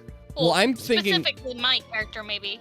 I'm thinking Perle would be a good spot for you guys to meet. there, because it's a good start to the quest. You guys could Okay. either join at Thorngolf or Perle. I was thinking Perle just because it kind of makes sense you guys are there in the town. Perle is Perle is one dock town. You guys are in Thorngolf, which is another port town.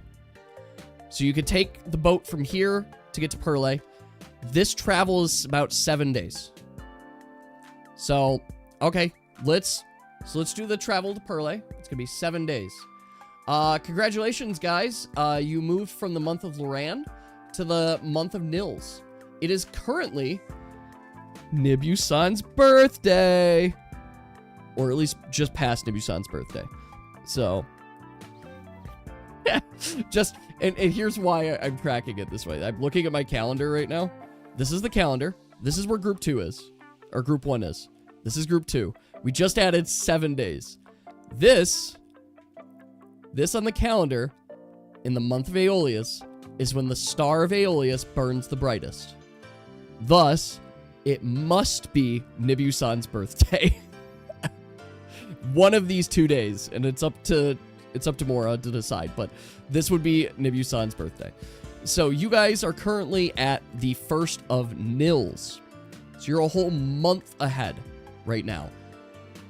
So we could say that you guys got settled in, and we could start your adventure from here. The 2nd of Nils, which is exactly in technically group 1. What was that? I'm sorry, I just went quiet.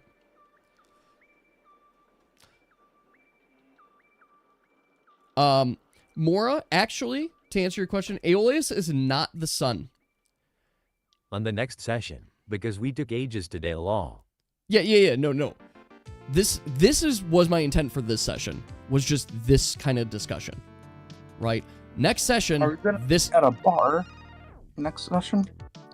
I think that's what we gotta decide now. I'm not gonna decide that for you guys. I would like to. So let me start with this to answer Mora's question. Aeolus is not the sun. That is actually Ignis. Ignis created the sun. Ignis be giving more light than Aeolus. Yes and no. It's more or less that, like, here's the way I like to think about it. And by way of think about it, I guess it's my world, so I get to make decisions on this. Tenebrae, Aquarius, Zephyros, and Ignis created Sylvanor. They created the world, they created the foundations. From their creation spawned 2 more gods. Undyne, the god of darkness, or the divine darkness, and Aeolus, the divine of light. Undyne wanted balance between night and day, light and dark. Aeolus wanted control, wanted always light. So that's where their war and conflict came from. Wouldn't that be controlling Ignis? Question mark. So, no, not exactly. Because Ignis's other side, too, was heat, just in general. So the sun was his greatest heat creation, and while it has impact on light and darkness also has morality impacts there, so that's where part of it. But Ignis was trying to burn Tenebrae. Like, burn the land, right? Because he wanted more fire, more heat, more passion. Like, that's everything Ignis is like fire, passion, heat, instant decision making, all a part of it. So that's why I separated it out. Because while Ignis, of course, natural light has impact as well, it's the light in the dark is more on morality. But some of the symbolism through the stories is the day and night on it. Does that all make sense? Yeah. All right. It's like the symbolism with the day and night thing, with Ignis being the sun, XAZ, like, I think it we could say we intertwined, all I lost think. 100 gold each for Yes. the journey costs. All Yes, right, in one some second, wait for places Dave. we got money back for food, but I think for travel times and whatever. I'm sure we could say that. Now, Oxygen, I'm going to answer your question as well. And the answer is no. So, Oxygen's question is, wait, to have a star element, we have to be born on the brightest day of the star. No. You have to be born in the month, in one of the 2 months related to your star.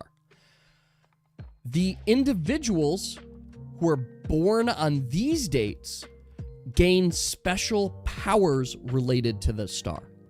So, we know Nibusan had the powers of light. That means Nibusan had to have been born when Aeolus shined the brightest.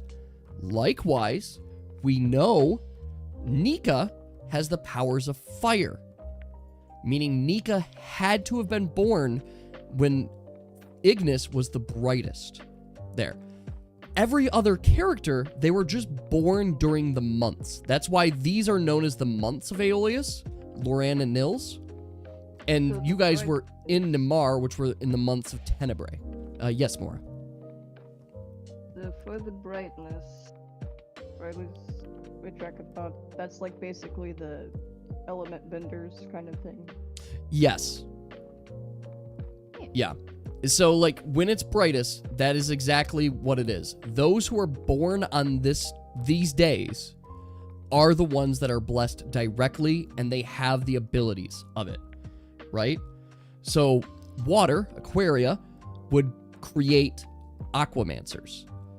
Ignis would create Pyromancers, or Geomancers for Tenebrae, Luminomancers for Aeolus, Zephyromancers, Windmancers, I haven't really named it yet, for Zephyros, and then Undyne Mancers, Dark Mancers for Undyne. So, yes, that's the only distinction. But if you, for example, Deer, you can say, since you are a light element, you were born any of these days except the 28th and the 1st.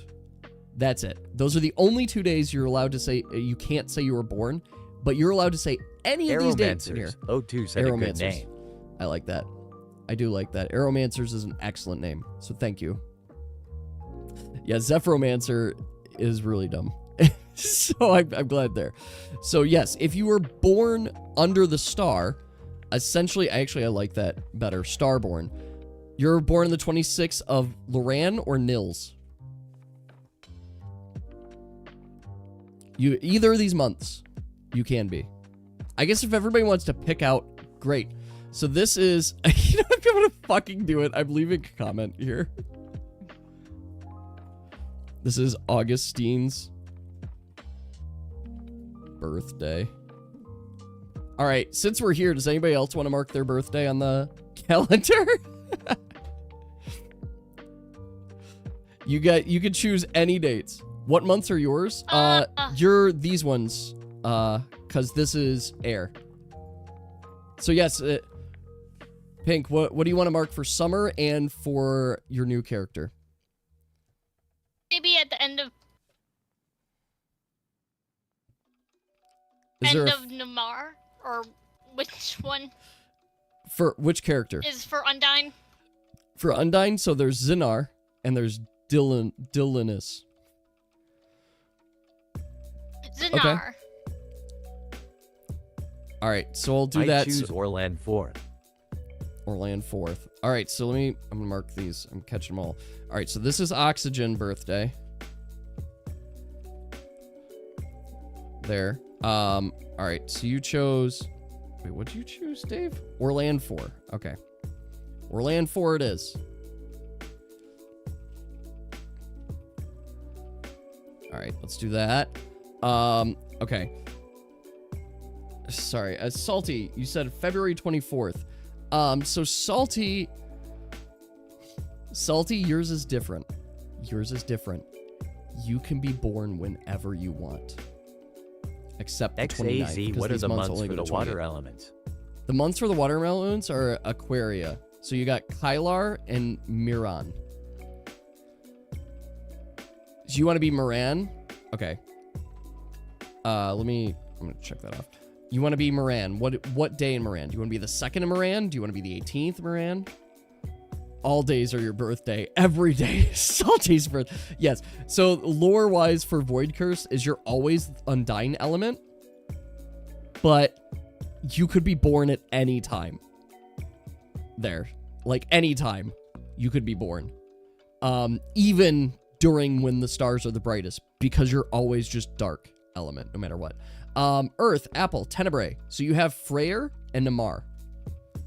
You want to be Kalar 5? Wait, where's... Oh, may you add Puppy? Yep, you can add Puppy. Why not? You can add any characters you want. Jax is the 13th of dinner. I actually, funny enough, Jax, I have his Aquaria.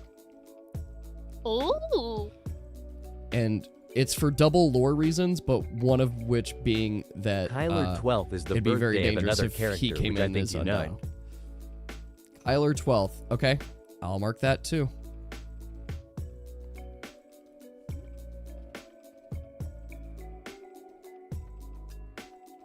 Just marking that. All right. So wait, Oxygen, you want to be Kylar the 2nd? Yee. That's it. All right, we'll mark this here. Mora, where would you like Corey to fall?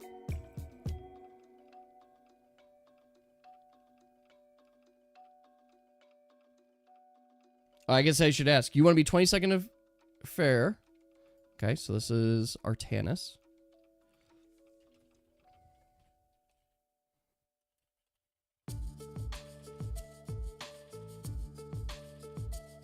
So many Kalar birthdays. You guys, so many people born in Kalar. That's because of these are all the water element people. Yeah, we'll continue with the session too. Lady Zamir, the 10, got it.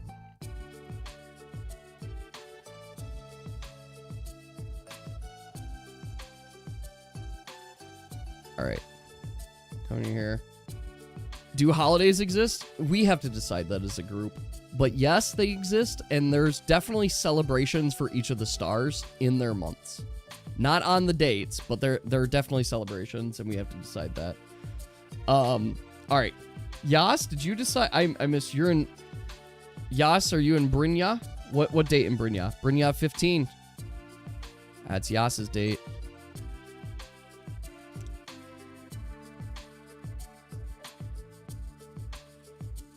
All right, and then Salty, did you decide?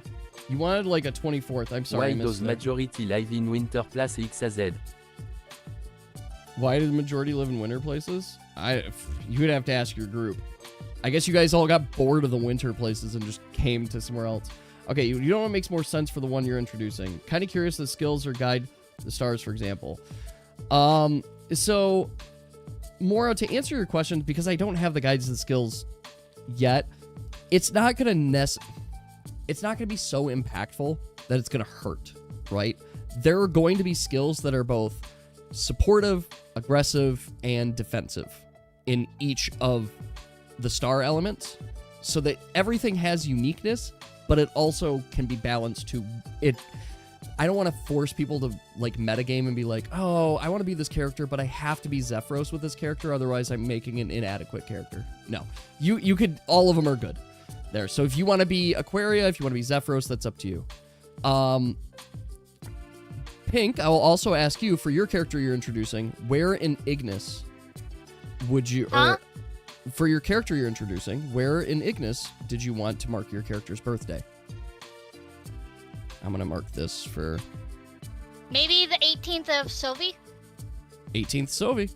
Got it. That's what we'll do. My audio is glitching like crazy. Oh, I I'm stepped sorry. on my headphones earlier. Well, it's not that Pink made a fire character. It just, the character happens to be the fire element. Wrong. Yeah. Salty will do 6, 9. Okay, 1, 2, 3, 4, 5, 6. You'll be Solvi 9. That's what we're gonna call it.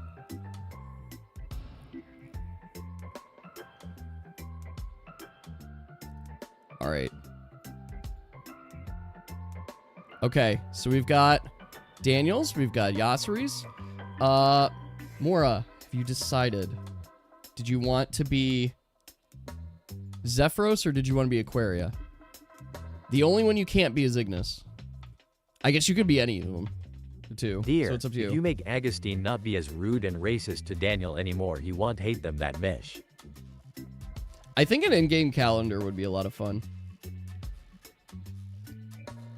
I think that would be pretty cool. Obviously, this calendar doesn't exactly sync up. You're going to do Aquarius. Okay, so where in Aquarius do you want to mark their birthday?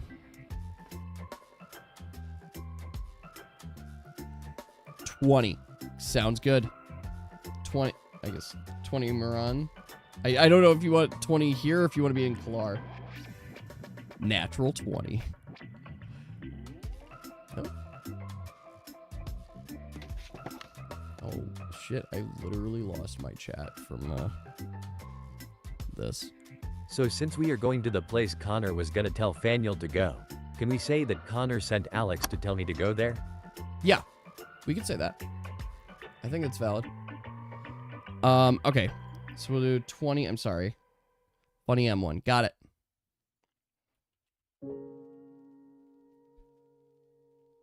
So yes, we could say that. All right. So we have, we need Summer's birthday. So, Pink, what in Undyne is Summer's birthday? Dylanus or Zanar? My audio is glitching really bad. What did you say? When is Summer's XAZ, birthday? we just threw Kentucky down a well. Oh, Oh, I thought shit. I already said that it was the end of End of Zanar. Okay. Zinner. Sorry. You did, and I probably lost it. Okay. So I think we have everybody's birthdays now marked on the calendar, except Nibu-san, which is either the 1st or the 28th. Mora, do you want it to be the 1st or the 28th? This is the first time in your entire lives, everyone, that you get to choose when you were born. It doesn't super matter, but it's up to you. All right. So be it.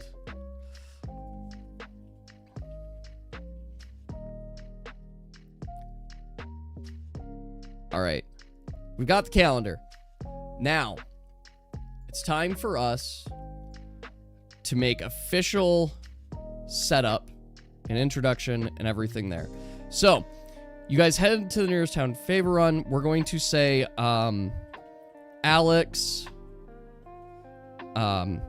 told Daniel to pursue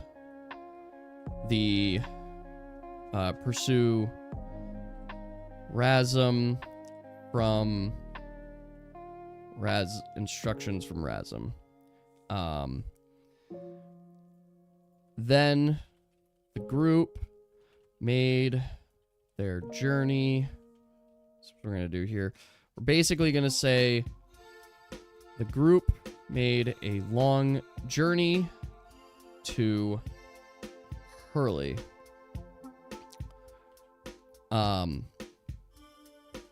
Once in Hurley, they found themselves planning their next moves in a bar. We're gonna go full cliche on this. All right, so I would like to now start talking about the future. So your guys' next mission is going to be following this quest. You all find yourself, you hate tavern meats. You can have water at the tavern, that's allowed. I mean, we could make it different, but we could also just, it's simple, right? We could just like do it now and just get it over with. Well, that's essentially what I'm planning, is introducing your guys' characters right now. So here, first things first, actually. Mora, you said you wanted your character to have a Scottish accent? Is that correct? Okay. Let's see if I can find that. English. I have no US. idea how to explain my character's accent. Well, I if think you- I'd be able to do it at this point. Like, I'm sorry, lady. British? Scotland. This is a test message. This is a test message. Forever. This You is. could read the it's more- papers in the morning. This Here's is the a one. test message. I GGDS. think. What's GR? That's EL. What's this? This is a test message.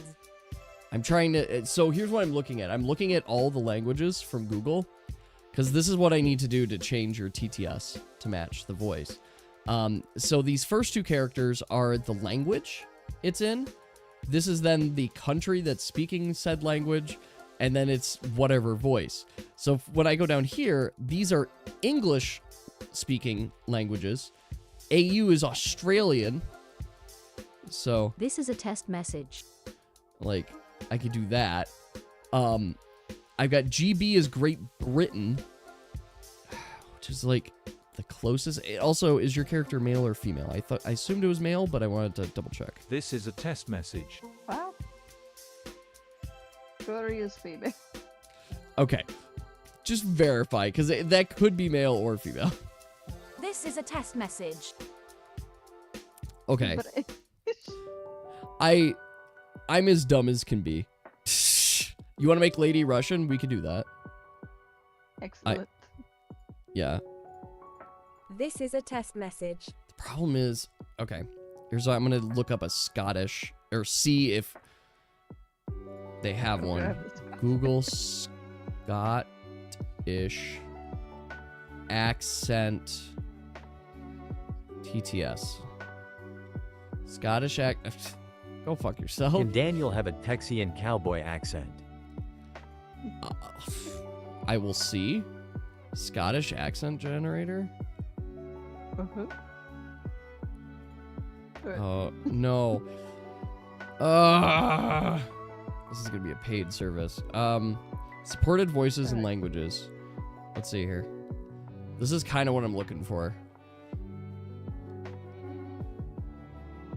Can Yazuri just speak in squeaks? So I could just make your voice super high pitched and like very fast, and that could emulate that effect, I suppose. Like here, if I go rate, I don't even know if this will work. This is test message. I don't know if you guys can hear that. This is test message. This is test message. Do it work like a character voice AI thing? Kinda. So there's some that do. I don't know why this website is so fucked right now. We could make our own AI voice. thing. I would have to figure out how to link that. Is that the trick? Is how do I link everything? Can Google Assistant have a Scottish accent? That's kind of what I'm looking Because for. public models of Edinburgh is Like- the second largest financial centre in the United Kingdom. Okay. I mean, that's kind of there. It's kind of there, but the problem is that it's like it's a paid service to get that accent. HG. Oof. Very Okay. Scottish accent without- You need to change your whole device language to receive a different English accent, such an Australian accent. Okay, so that's kind of... XAZ can do accents off stream. You're right, I could do accents off stream, but I also don't want to forget things. Do you know how I literally changed Deer's accent to French today? So I don't want to forget. This makes sense as we're basically done with the session coming up. So that's why I'm saying this. Why are you guys spamming chat? I mean, I guess It's they're... happening. If I was transported to the world of... Sorry, Mark, I missed your message. If I was transported to the world of D&D and or all fantasy games and had to make a perfect character for myself, what would I choose? So I'm as basic bitch as it gets. So whenever I am in an RPG game, I almost always make a human warrior. Because I am super basic. But I guess I'll let chat decide. I'd probably be... Barbarian probably makes sense. I cannot be a wizard. And I can't play wizards because I don't have the patience to learn spells or do You're spells. the coding wizard. Coding wizards about as complicated as it gets. In reality, I just like, as you guys have seen with my Half-Life gameplay, I like it when I can fucking have 1,000,000 HP, walk up to the bad guy, and just hit him with my stick until they die. That's how I prefer it. It's just easier that way. I just want to know that if I hit the A button, they die. So if I were to build my perfect character in a fantasy world, I don't know, have you guys seen the anime where like the girl breaks the RPG because she just maxes out defense because she never wants to take damage? That would be me. She just like keeps breaking the game in insane ways, and all she did was max out her defense skill, and then happenstance found so many, like, I won't share too much. It gets ridiculous. It's very funny. I liked it just because it was so silly. But that's kind of how I'd feel. But then also I would build a character that was just only strength too. I liked it because speed was one of the stats, and so all these characters walked at 0 speed. All right, so getting back here, the closest that we're going to have for you, Mora, it looks like is either going to be Australian or Great Britain. I mean, whatever works. So, what This do you... is a test message. Can you hear that? I want to make sure you guys can hear that. This is a test message. What do you think? Do you want it deeper? Do you want a different voice? I'll give you the Australian one. This is a test message. That's one of them. There's a few. This is a test message. That's Australian. It's probably the better. I like the wave note ones. Middle. Okay, so just going back. This one? This is a test message. Yeah. Do you want pitch up or anything like that? Like I can pitch it up, so like this is higher pitch. This is a test message. I can also lower pitch it. This is a test message. This does sound like Granny. Higher. This is a test message. Do you want this the higher pitch, or do you want this even higher than this pitch? Because I think I could go this high. This is a test message.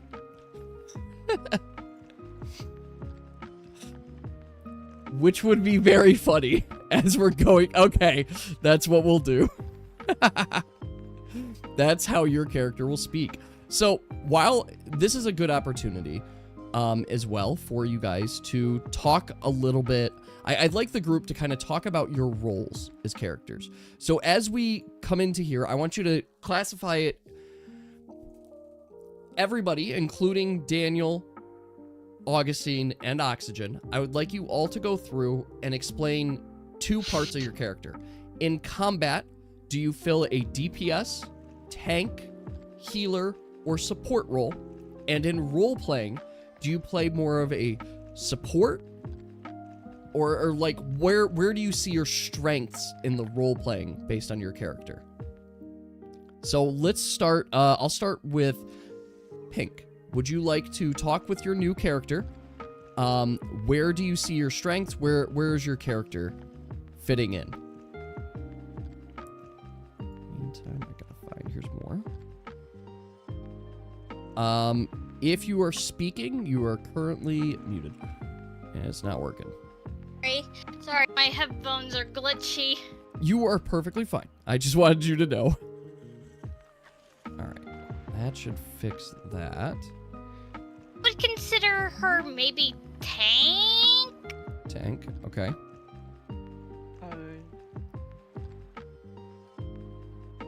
Okay.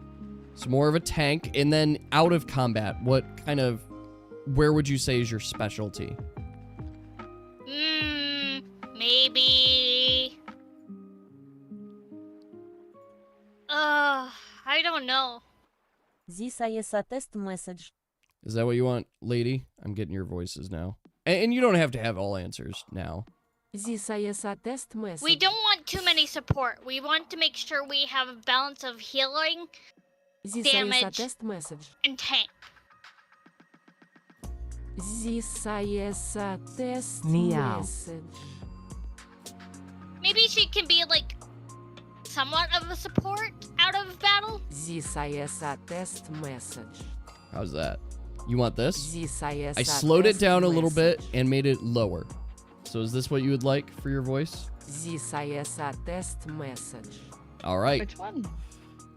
And this is the one we're doing. Uh-oh. We're doing ladies' Okay. accent. So it's going to be Russian. From here on out, it is formally Russian.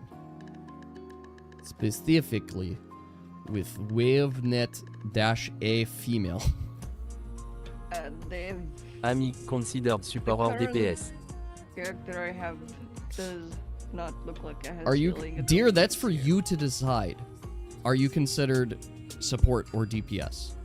If you feel like you want to play, because every class has skills that are support or DPS or healer, like you guys have those options as well. So it's really up to you to decide what you plan on building. Does that make sense? Yeah, like especially Oxygen, right? The only thing you don't specifically fill, but could fill, is tank. Yeah, you could just say you're a tank if you want to be the tank. But that's the truth of it, is that you guys can fill it any other way. All right. Yeah, so you guys decide. There. Let me phrase it this way. If your entire group said that you're all DPS, that could present issues, but it also becomes then a known factor that you guys will have to work together to share the damage, right?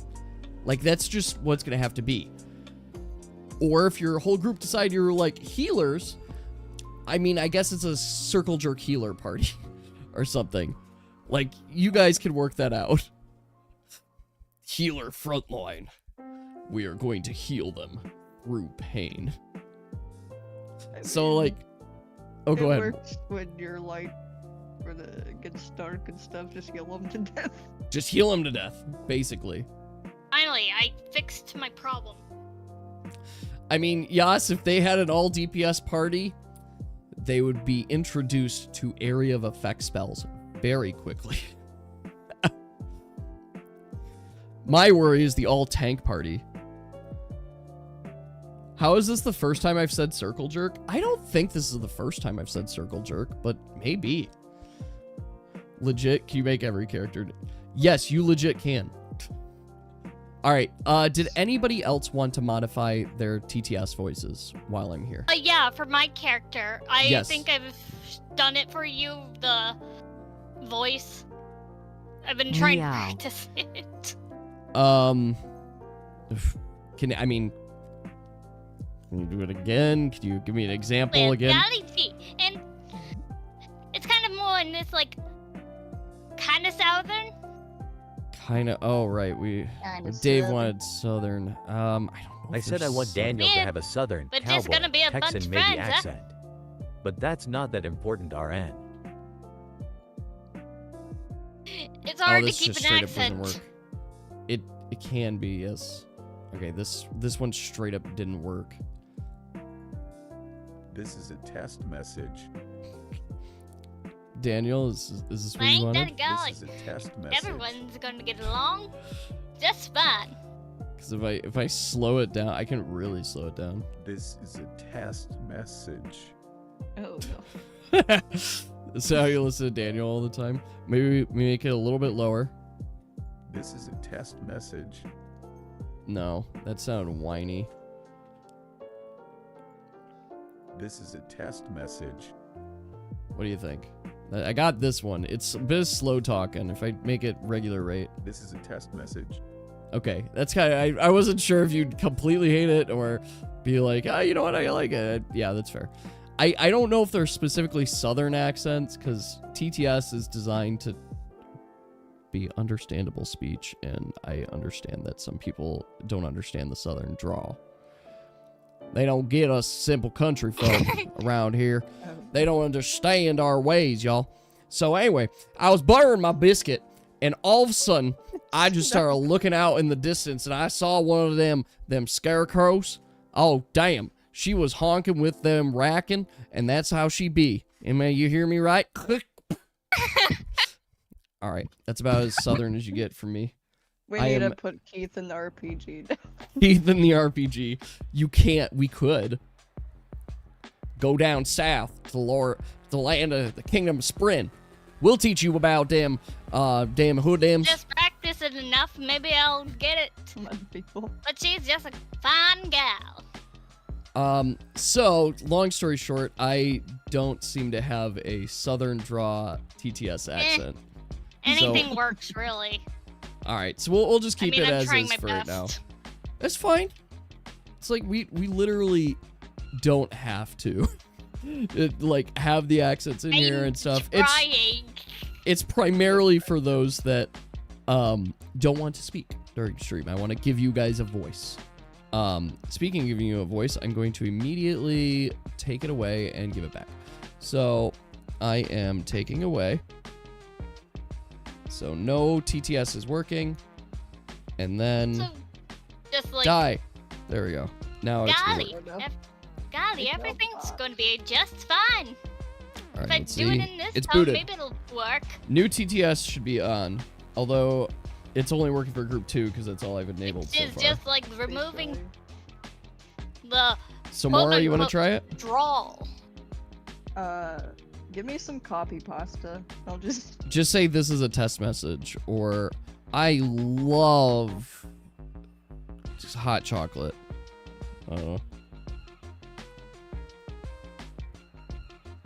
I love hot women. Golly, what's going on here? Oh no! Okay, well, that can't be it. It increased. That was spook filled. What did I do wrong? Mon Dieu, je suis rouge. I might have made the pitch a little too high. That Do was it not again. it. All right, do it one more time before I kill it. Give me copy pasta. Come on. You got the copy pasta that Yas threw up. Level If I 10 do ranger. That, it'll do. Okay, it's gonna say the numbers a bunch, but okay, we'll do that. Do it.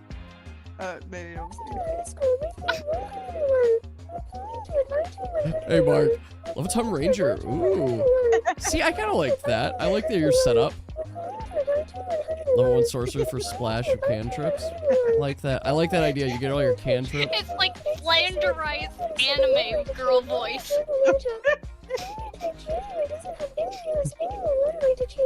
You're welcome.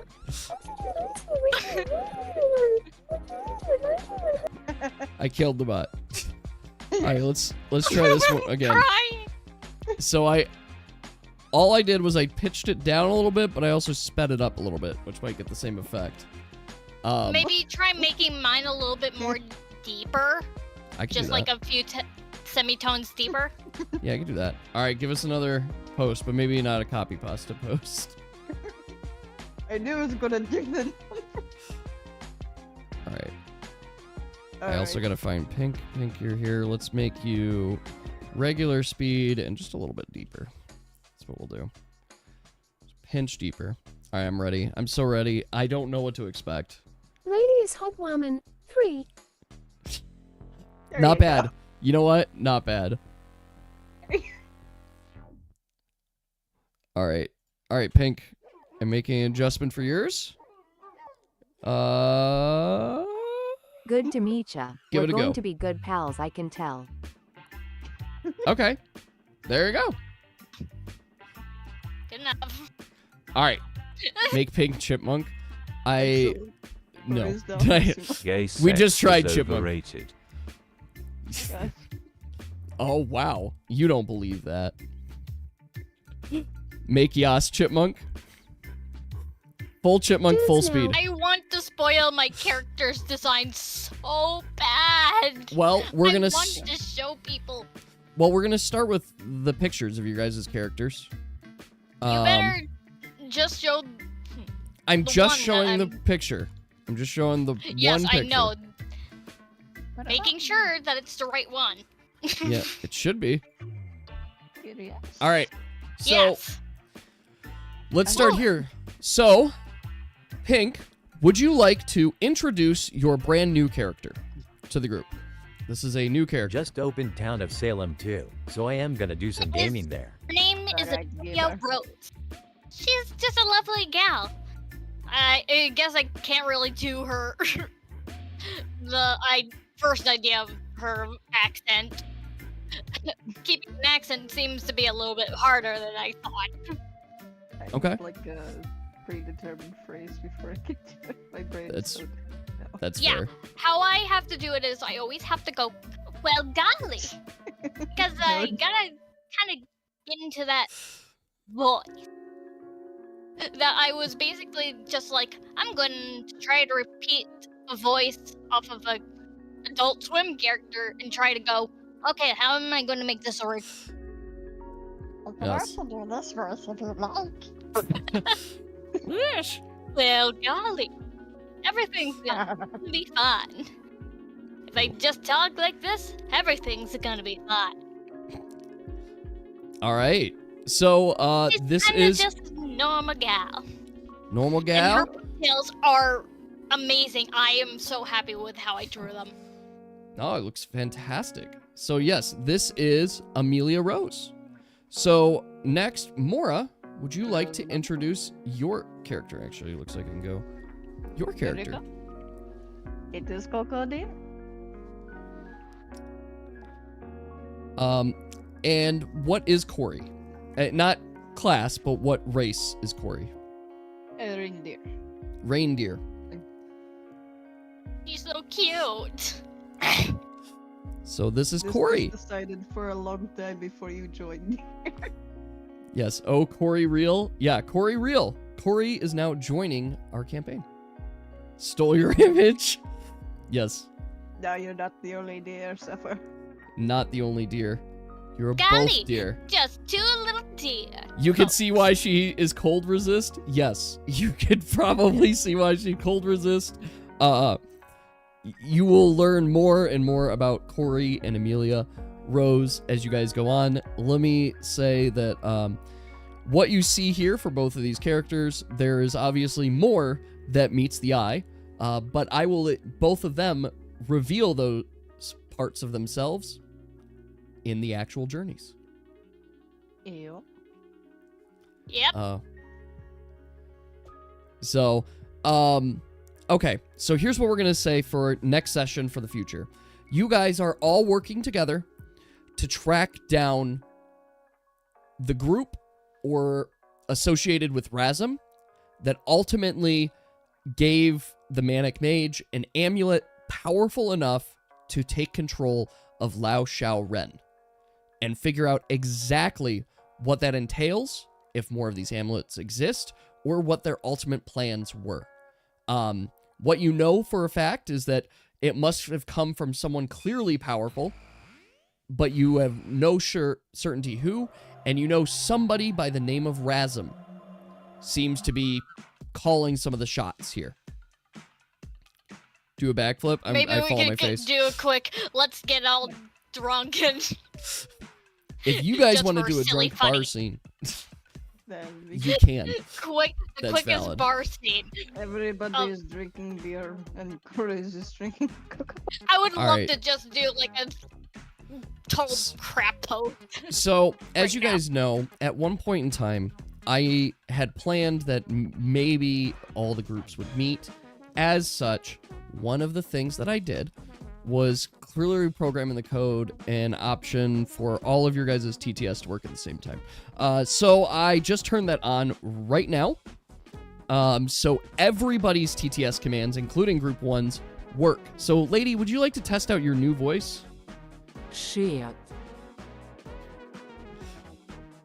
For your gayness level? I mean, that's a valid gayness level. Golly. And just funny. 3 deer in one place. And one of them, little more red than You up. tall totally do. You cool. 3. ITSS yum yum. Yum yum. Yum yum. So that's good for you. Fucking stones. Yes. Mora sounds so high. all the I'm high time. on life, Dave. Let's all roll to see how drunk Bubble makes us. Yes. Oh no. Very drunk. Mora's voice Amelia is so funny. immediately gets plastered. Actually, additional questions. Let's talk more about your guys' characters. Let's start with Corey here. How tall is? Give us some information. How tall is Corey? What is Corey's favorite pastime? Whatnot? Like, tell us how tall is Corey? Like, give us some extra descriptors because we can look at this picture and make assumptions. But like, is Corey 5 feet tall or is Corey 3 inches tall? Like, does Corey pay taxes? No, she does not. She does not pay taxes. Why is that? No reason. I want to carry her. Her height is carryable by lady. There you go. Is carryable by lady. Okay, so lady, haven't we determined that you're like 6 feet tall? Something like that? Make her like 4 foot something in a sec. 4 foot something? Okay. Then we got height. Alright. Pink. Let's talk about Amelia Rose. Give us some other additional descriptions. Amelia. Just call her Amelia. Just Amelia? It is maybe around 5'3". 5'3"? About my height. Okay. Got it. Actually, I don't know why I got this. Alright. I'll throw it out to chat here for a moment. You guys want to guess my height? How tall I am? I'll let you guess. And I'll reveal the answer. 6'3"? Because I had a coworker recently that we've only seen him on camera and then met them in real life a couple weeks ago. And they're 6'8". And I was blown away. Because it's like, camera, you can't really tell and such. Now, you guys have seen some other things with me, so you know that I'm not hiding like 4 foot long legs. But... Maybe guys? about 6'3". Okay. I have to double check. Oh no. Or something. I am verifying Yas. Make you 5 feet? You could be 5 feet, dear. I'm trying to verify Salty's size because I think it's wrong. In fact, I am pretty confident. Let's see here. Yeah, Salty, you're wrong. But you guys are all within a same region as well. All right, so closest guess so far has been Yas's guess, which was pretty much spot on. I am 5'10" or 5'11". It depends on the day and how I hold myself. I'm shorter. So my wife, my wife is exactly 1 inch shorter than me. Most days. So you guys might not be, this only comes up just as a reference because my wife and I will find some days that she's taller than me and some days I'm taller than her. But logistically speaking, I am 5'10" and she is 5'9". And we've always been exactly the same height. What was that? Like 4'11" and a half. 4'11" and a half. Gotta have that extra half inch. You think 5'11" is 1.55? No. I just did the math here. 1.7 meters is 5 foot 5 inches. That's why I was like, I don't think I'm 177 meters. I think I'm above that. Because I'm pretty confident, so like if we do 2 meters here, right? 2 meters is like 6'5", so that's huge. But if you do like 1.8 is like 5.9. I guess 5.5, so 5'6", still. I still haven't answered your question. How does the bot know? How does the bot know that you're gay? I don't know. Dice rolls, random luck, it's fate. Lady is canonically tall, yes. There we go. Guys, Yes. think of her design. I was so happy to make Yes. her design. So, okay. Go back. So you're 5'3" stature. What kind of build? Would you say, like, regular size build? Are Pretty you lean. bulky? Lean. Okay. What else? What other descriptors? Obviously, she's a brunette. Green eyes, I see here. She's just a happy-go-lucky person. Go like a person. Gonna explore the world and teach people new things and learn the world. Okay. Can't have a camp without people. That's true. Okay. Yeah, I guess. Mora, Pink, anything you guys want to add about your characters? Does she like putting herself in danger? Not really. Okay. She knows the whole place. What about Corey? You can craft wood stuff. There you go. Craft wood. What kind of craft wood? So you could make both, for example. What is your hobby? You like beasts? Beastus. Corey is just debut, but different. Well, Corey is, at least from my standpoint, very different from your son. Never mind the age difference as well. I mean, we've got Nibusa right here.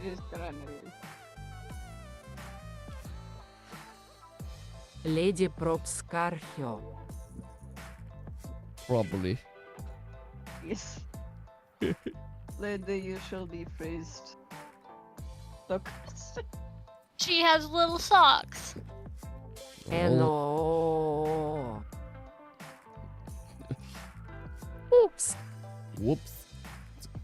Just the oops. It's so perfect.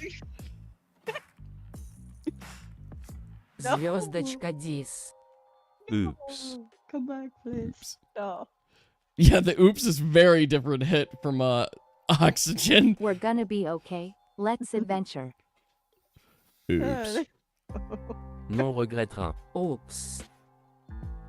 Oops. It just sounded a little bit like boobs when Oxygen says it. Oops. Oops. It's very oops. Titus. Oh, no. Tietus. Balls. Balls. Dirty balls.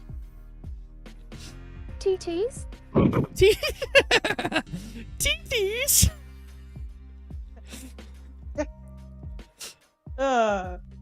Immature.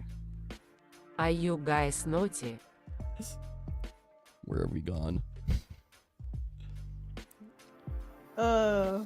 Anyway.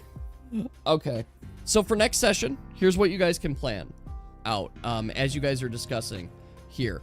You guys are going to be in the city of Perle. I'm going to pull up the map now, just so you guys May can he see. have discountified the bartender. So you guys are in the city of Perle. You guys have all met, and you guys have essentially I have no Corey desire for and sexual intercourse, Grandpa. Corey so she and really- Amelia have Character found you guys. introduce herself. We'll probably do a brief like introduction right at the beginning of the session. Okay. We'll start in that bar as well, so you guys can formally introduce yourselves too. It is a month after, like to the day, a month after the events of the trial. Word has definitely by that time spread around like the country and around the areas. This also puts you guys a month ahead of group 1 too, which does have some different implications as well too as we go through. Once again, it doesn't functionally matter because you guys are far enough away that there's not necessarily everything's going to have direct impacts, but just want to have that stated and out there as well. Not trying to make a time paradox. The next thing. So I want to look at character sheets just for a minute. Hink, what is your health? Easy. Just like posted it to you. Yeah, if you could, and Mora I think the base as well. health is 7, and Did your reputation get affected from the rumors spread health around? maximum 19. 19. Okay. I think it'd be 11 with what they put down. 11. Yeah, Okay. so the base health is 7, and the health maximum is 19. Yeah. So base health is just when you start your character, and such. So you've gotten, obviously added Constitution that gave you some more health as well. So okay, that works. Kind of want to go through everybody here. 7 health is not tank, truth, but Pink is at 19 health. So yeah, let's go through quickly. So Oxygen, what is your new health at? I'm assuming you didn't put any new points in Constitution. Your health is 28. You have lots of health. So you guys are all level 3 here as well. But yeah, it's Oxygen has lots of health. Very good. 19. Okay, so Oxygen is also 19. Oxygen is the second tank. He just won't die. All right, Augustine and Dave, or Daniel here. I need to know your guys' health. 21 health. Augustine is currently highest health in the party. 15. Okay. You guys have all healthed up. Mora, you're still lowest health. Yes. But you're twice the health that Nibusan had.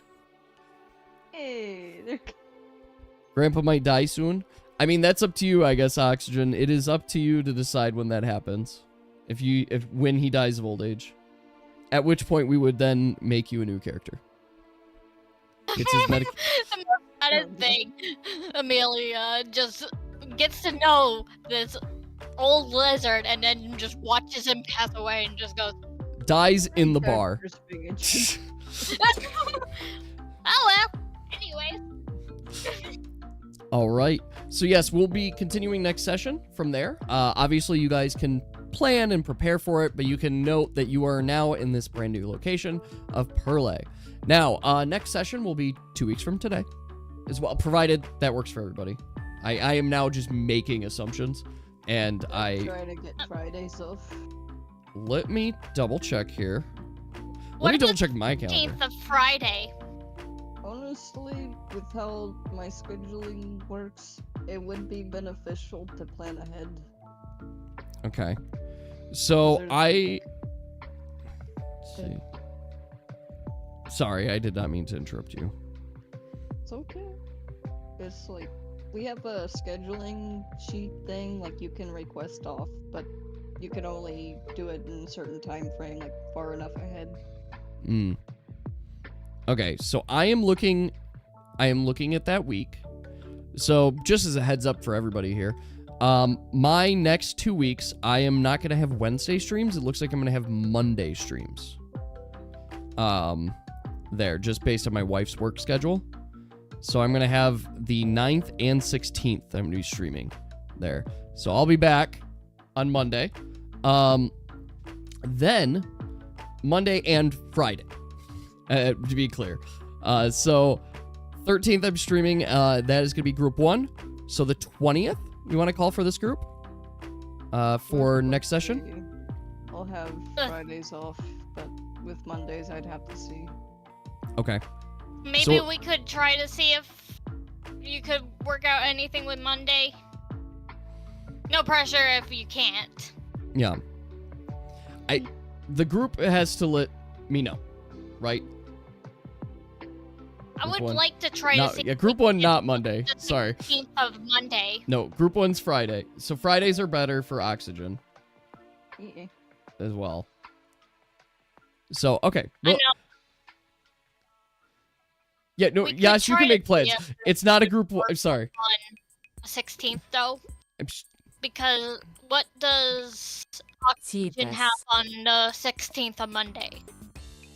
Yeah, if you guys are able to, I'll Balls. happily run a session on the 16th.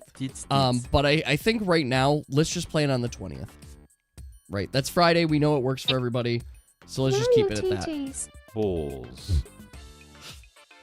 All right. Wow, So guys, you're being real. Friday the 13th is the day that we decide if Lady gets saved or dead. Oh no. Except technically they have a few more days. so- Lady? Yeah, Mora, Lady. your voice makes me deep. The 13th. That's next Friday. Mora, speak more. Oh, gosh, no. Suffer. Yeah, we decide IRL if Lady's gonna die. If you die in the game, you die in real life. Men. Lady has the blood contract, Pink. If she doesn't solve her blood contract, she will die. Do not die. Why is that? Yas, I turned on TTS for everybody. I have idea let papi saviem. Papi character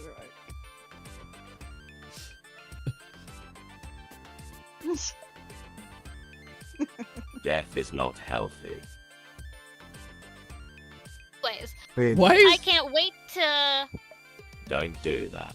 get Yas, I don't know why yours people isn't. in the bar. They seem to Because- be dealing with the contract there. I'd love to get to meet everyone in the bar and get. Guys, And I Amelia's don't gonna feel be the saga. most friendliest person. It should be... Because the only checker that I have here, Yas, Did this. is I check... Or you're gaslighting. Fuck you. I'm a Also, programmer. do you like If you her, guys tell me weird something's not scarf working, thing? I have to, like, look at it. Do you like the design of her scarf thing around her neck? Yes. Ligma. I am obsessed with it. Galating is real. Perfect. Did this. Group 1 is pushing Cedric's influence out of the jingle, which is part of the contract. The jingle! The jingle! TT.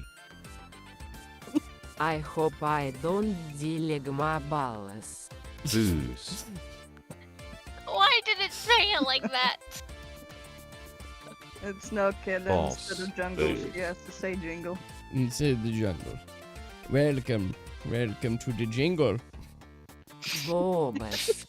Bulbous. Balls.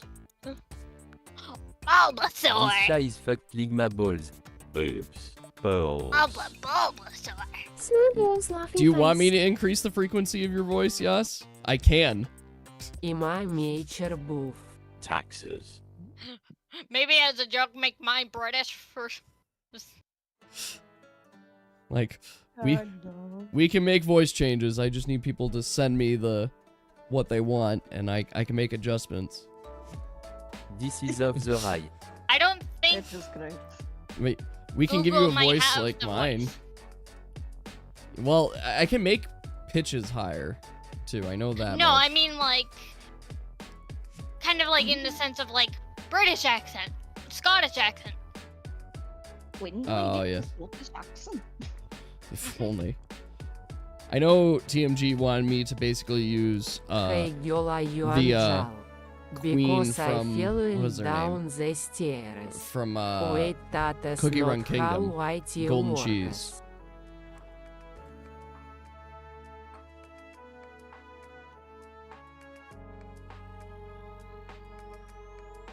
Like this one? Yeah, I can talk like this. Just for you guys. This could be Yas's Hey, are voice. you a garbage Oh, can also, because guys, we want to throw you away? There's totally this voice that I How noticed, do I which is flirt? Bowtie Billy. Hey, sexy. Hello, and welcome to the insanity. Oh, I feel like this is gonna be used later. Oh yes, we're going. Let's go. Or dream mode, which is this. Hello, welcome to my dream. This is my favorite. Let's do Genki. I don't want the music.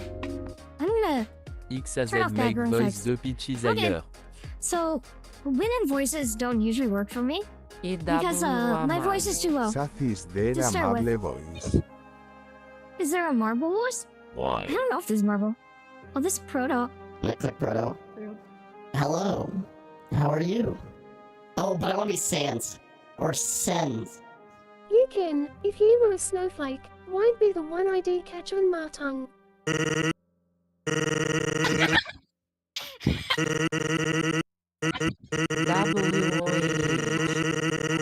That just literally says. Oh no! Oh no!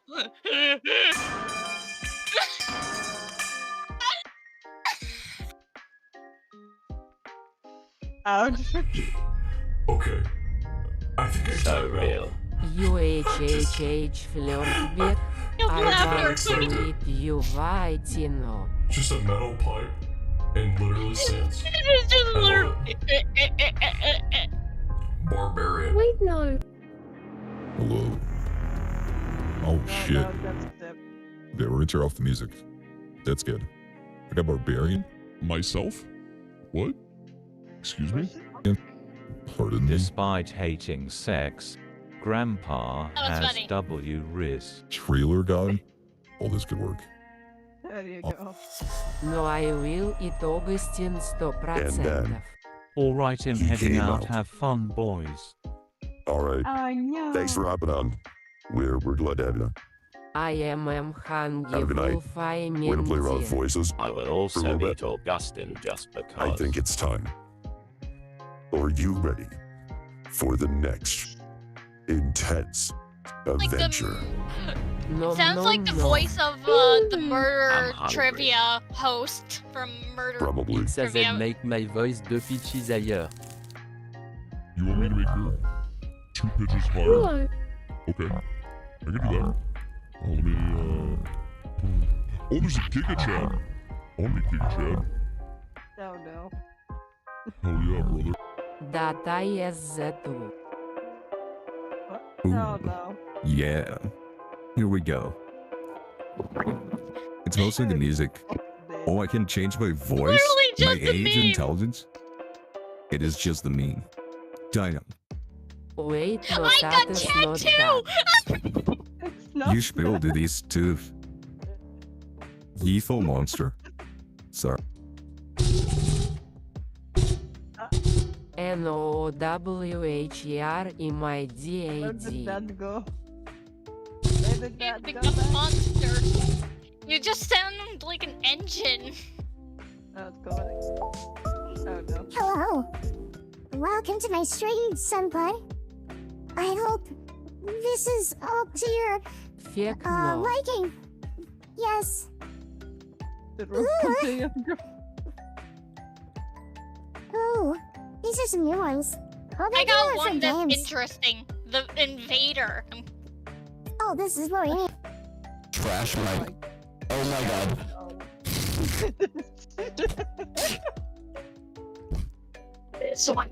WTF. Nigel, what's your favorite color? NO. Pink. Can you tell me your favorite letter of the alphabet?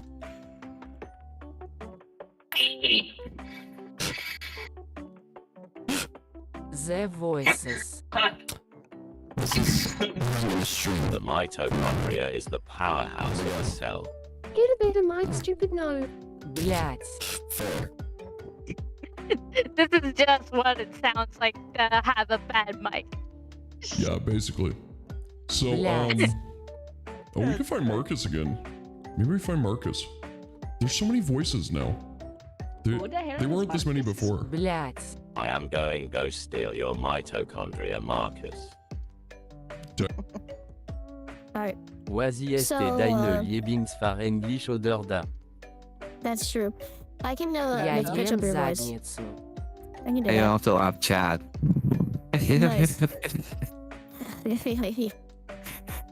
Laughing does not work with AI. I mean, it kinda does. Just not great. Awful. But this But the work for something. Крампус тебя достанет. I Blaze understood Krampus. I don't understand the rest of it. The Black butchered it. I believe it. Yeah, the Blat's not the smartest. But it tries. I can make my voice deeper. I really want like a woman's voice that could sound good. You know what I mean? Блядь. 'Cause my voice is too deep, so it doesn't work so well with the AI voices. But I can keep trying. It's try. I don't know. Do I sound like a woman to you guys? Does this work? Lobster? Вотавидаин. I think guys Levy come like how do I phrase this? We're a shit punched, but a stream. It's good. Блядь. For full brain what? Brain what? Brain what for the sound play? What if lobster bisque DST? I dare him to pitch you up a little bit. Скипайди. Occupado? Alright, dear, I'm pitching you up. You have been pitched up. I hope you enjoy it. Well, let's find out. Alright, it's live. Skippity dibbity. Holy shit, I want to eat ASS. You want me to pitch you up? me up. Oh, no apostrophes. Illegal. No Do apostrophes. for yes. You broke the one rule. You're not allowed. Make a surprise. Alright, I'll pitch yourself and her drink up. water, lady. Sad face. Salty, how pitched up Xazet do you want to be? smells like poop. It smells like poop. Salty, I pitched you up probably too much. But it's fine. It'll be a Spanish. W. There you go. Laura's pitch up too much? No, it's just right. Roman, I will протек you from smelly deer. It sounds so less scary. Thank you, lady. Make mine British. Make yours British? Okay, let's see. I'm just very baby. Jabba? I think that's fine. This is a robbery. Fuck, I Give don't me actually your know. house. You Gonna look here. Generic speaker. Gotta look up the British voices. На Make sure this is UH in real. the browser. Make it WaveNet C. Okay. So I get there. Easy peasy. So we'll make this British voice. Okay. I eat the peach then. I eat the peachin. Make Yas high as fuck. That would be funny. Cheese. You know what? We'll make him high as fuck. Because he's not We here all right now. just- And when he comes back, he won't know. Make IT a surprise. Alright, let's see here. Apple. Oh, Betty, he Yeah, had yeah, standard. pizza is Part where we all not drink helium. The helium mode. Oxygen. Pitch it up more. Alright, you want it up more. Smoke. Alright, dear. I can pitch it up a little more. good. Apple. Let's see here. Delicious. Golio, gee, So what good. tomfoolery is Alright, I'm pitching you up a little And more. they respect. Let me tell you something, laddie. In my day, we didn't have TS. We had Very to true, make Laura. it do what we had, and then we were better off for it. Roll a blunt. Roll a blunt, This Scotty. is demonic This chaos. chat is on drugs. Alright. Oh no, It's- lady started Well, I rolling just had weed. to. I just had to. There you go. Look at these. Look at This these. chat is on drugs. The chat is on drugs. Basically, oh, rolled a 20. Fuck. That's the fuck. That's what. String is gone. Alright, let's find another. No. Killed I want to stream. be Jennifer now. That it Hi. tastes good. Hello? This is the. I just don't like the. Hey, it's grainy. Problem. I want this stuff to sound good. You know? You know what I mean? Like, leave chat. I love chat. Sorry, guys. W. I don't know what Over happened there? or how I did that. Oh, You did I- died. Wait, did somebody actually I kick me? ate it. Because it's funny. Artanis WHY. You'll never know. Go Like, up that's to funny. Ringo with unfinished business. But if someone I was was able to hungry. kick you. Valid. Do you guys remember Marcus? I could do my Marcus voice. I swear Is it I good for you yes guys? not am. Artanis, stop eating everything you see. That is funny. That Eat actually would be very funny Marcus. if Yas did it. Wait, Too. we could do Jax with this. Jax, yeah, I mean, you Do could. Jax impression. It won't be Jackie. We'll see. Jackie does. Roll floor. Oh no. Roll the Eat floor. Jax. Well, you fucked it up. How do you keep getting them? How do you keep getting 20s? That's not Shit. possible. I freeze You're here. losing all your luck. Let's see. Daniel sounds cool. I could be Daniel. Yeah. That's kind of, it's kind of pixelating my voice. I Work eat for full Jax. SS already. You a lucky bastard? I believe it. I could. Jax impression. I could believe. I mean, here's the thing. I can see the rolls. Like, on my right on here, I can see stupid gimmick user. No. Roll the 20. Which is insane. It's My magic. ass is Use Agent it if you want. JSDJD. Alright, so we got lots of cool Nom voices. nom. I just gotta re-update them. I'm gonna use these more. The problem is that I have to like click 10 buttons to get this up for you guys. Plus, right now I'm currently hearing my own voice, which makes it very hard to talk. That's why When you you keep come hearing to next pauses. session, it's gonna be hard to not take you seriously with the voice. That's true. Fine. That's true. But let's be fair. I'll have my regular voice. Roll to eat Or deer. I might not have my regular voice. Maybe I'll just come at You guys with this voice. We're gonna have a fun time. I am Lady Electronics Lady. And Like- this. Yes. We my need a niece. Jax Why impression. is your dog a gun? Why is it no? Hey, go there. Oh my god, I know what this is. What is that? Oh, wait. Get How do you ready. get my point? Know when. Men. He have become worry IRL, you do not get food. Don't know where. Roll to understand. WTF. But you know when again. Oh, Men. Soon Sunday. I thought for a second, and I'm gonna get it work now that I know it's an option. I thought for a second my caption was going to work with that voice. And I think I can make it work. Which would be so funny if I'm Animal Crossing voice the whole stream. Men. And then it's translating me. You hate this bot? Valid. You don't know where the stream's going?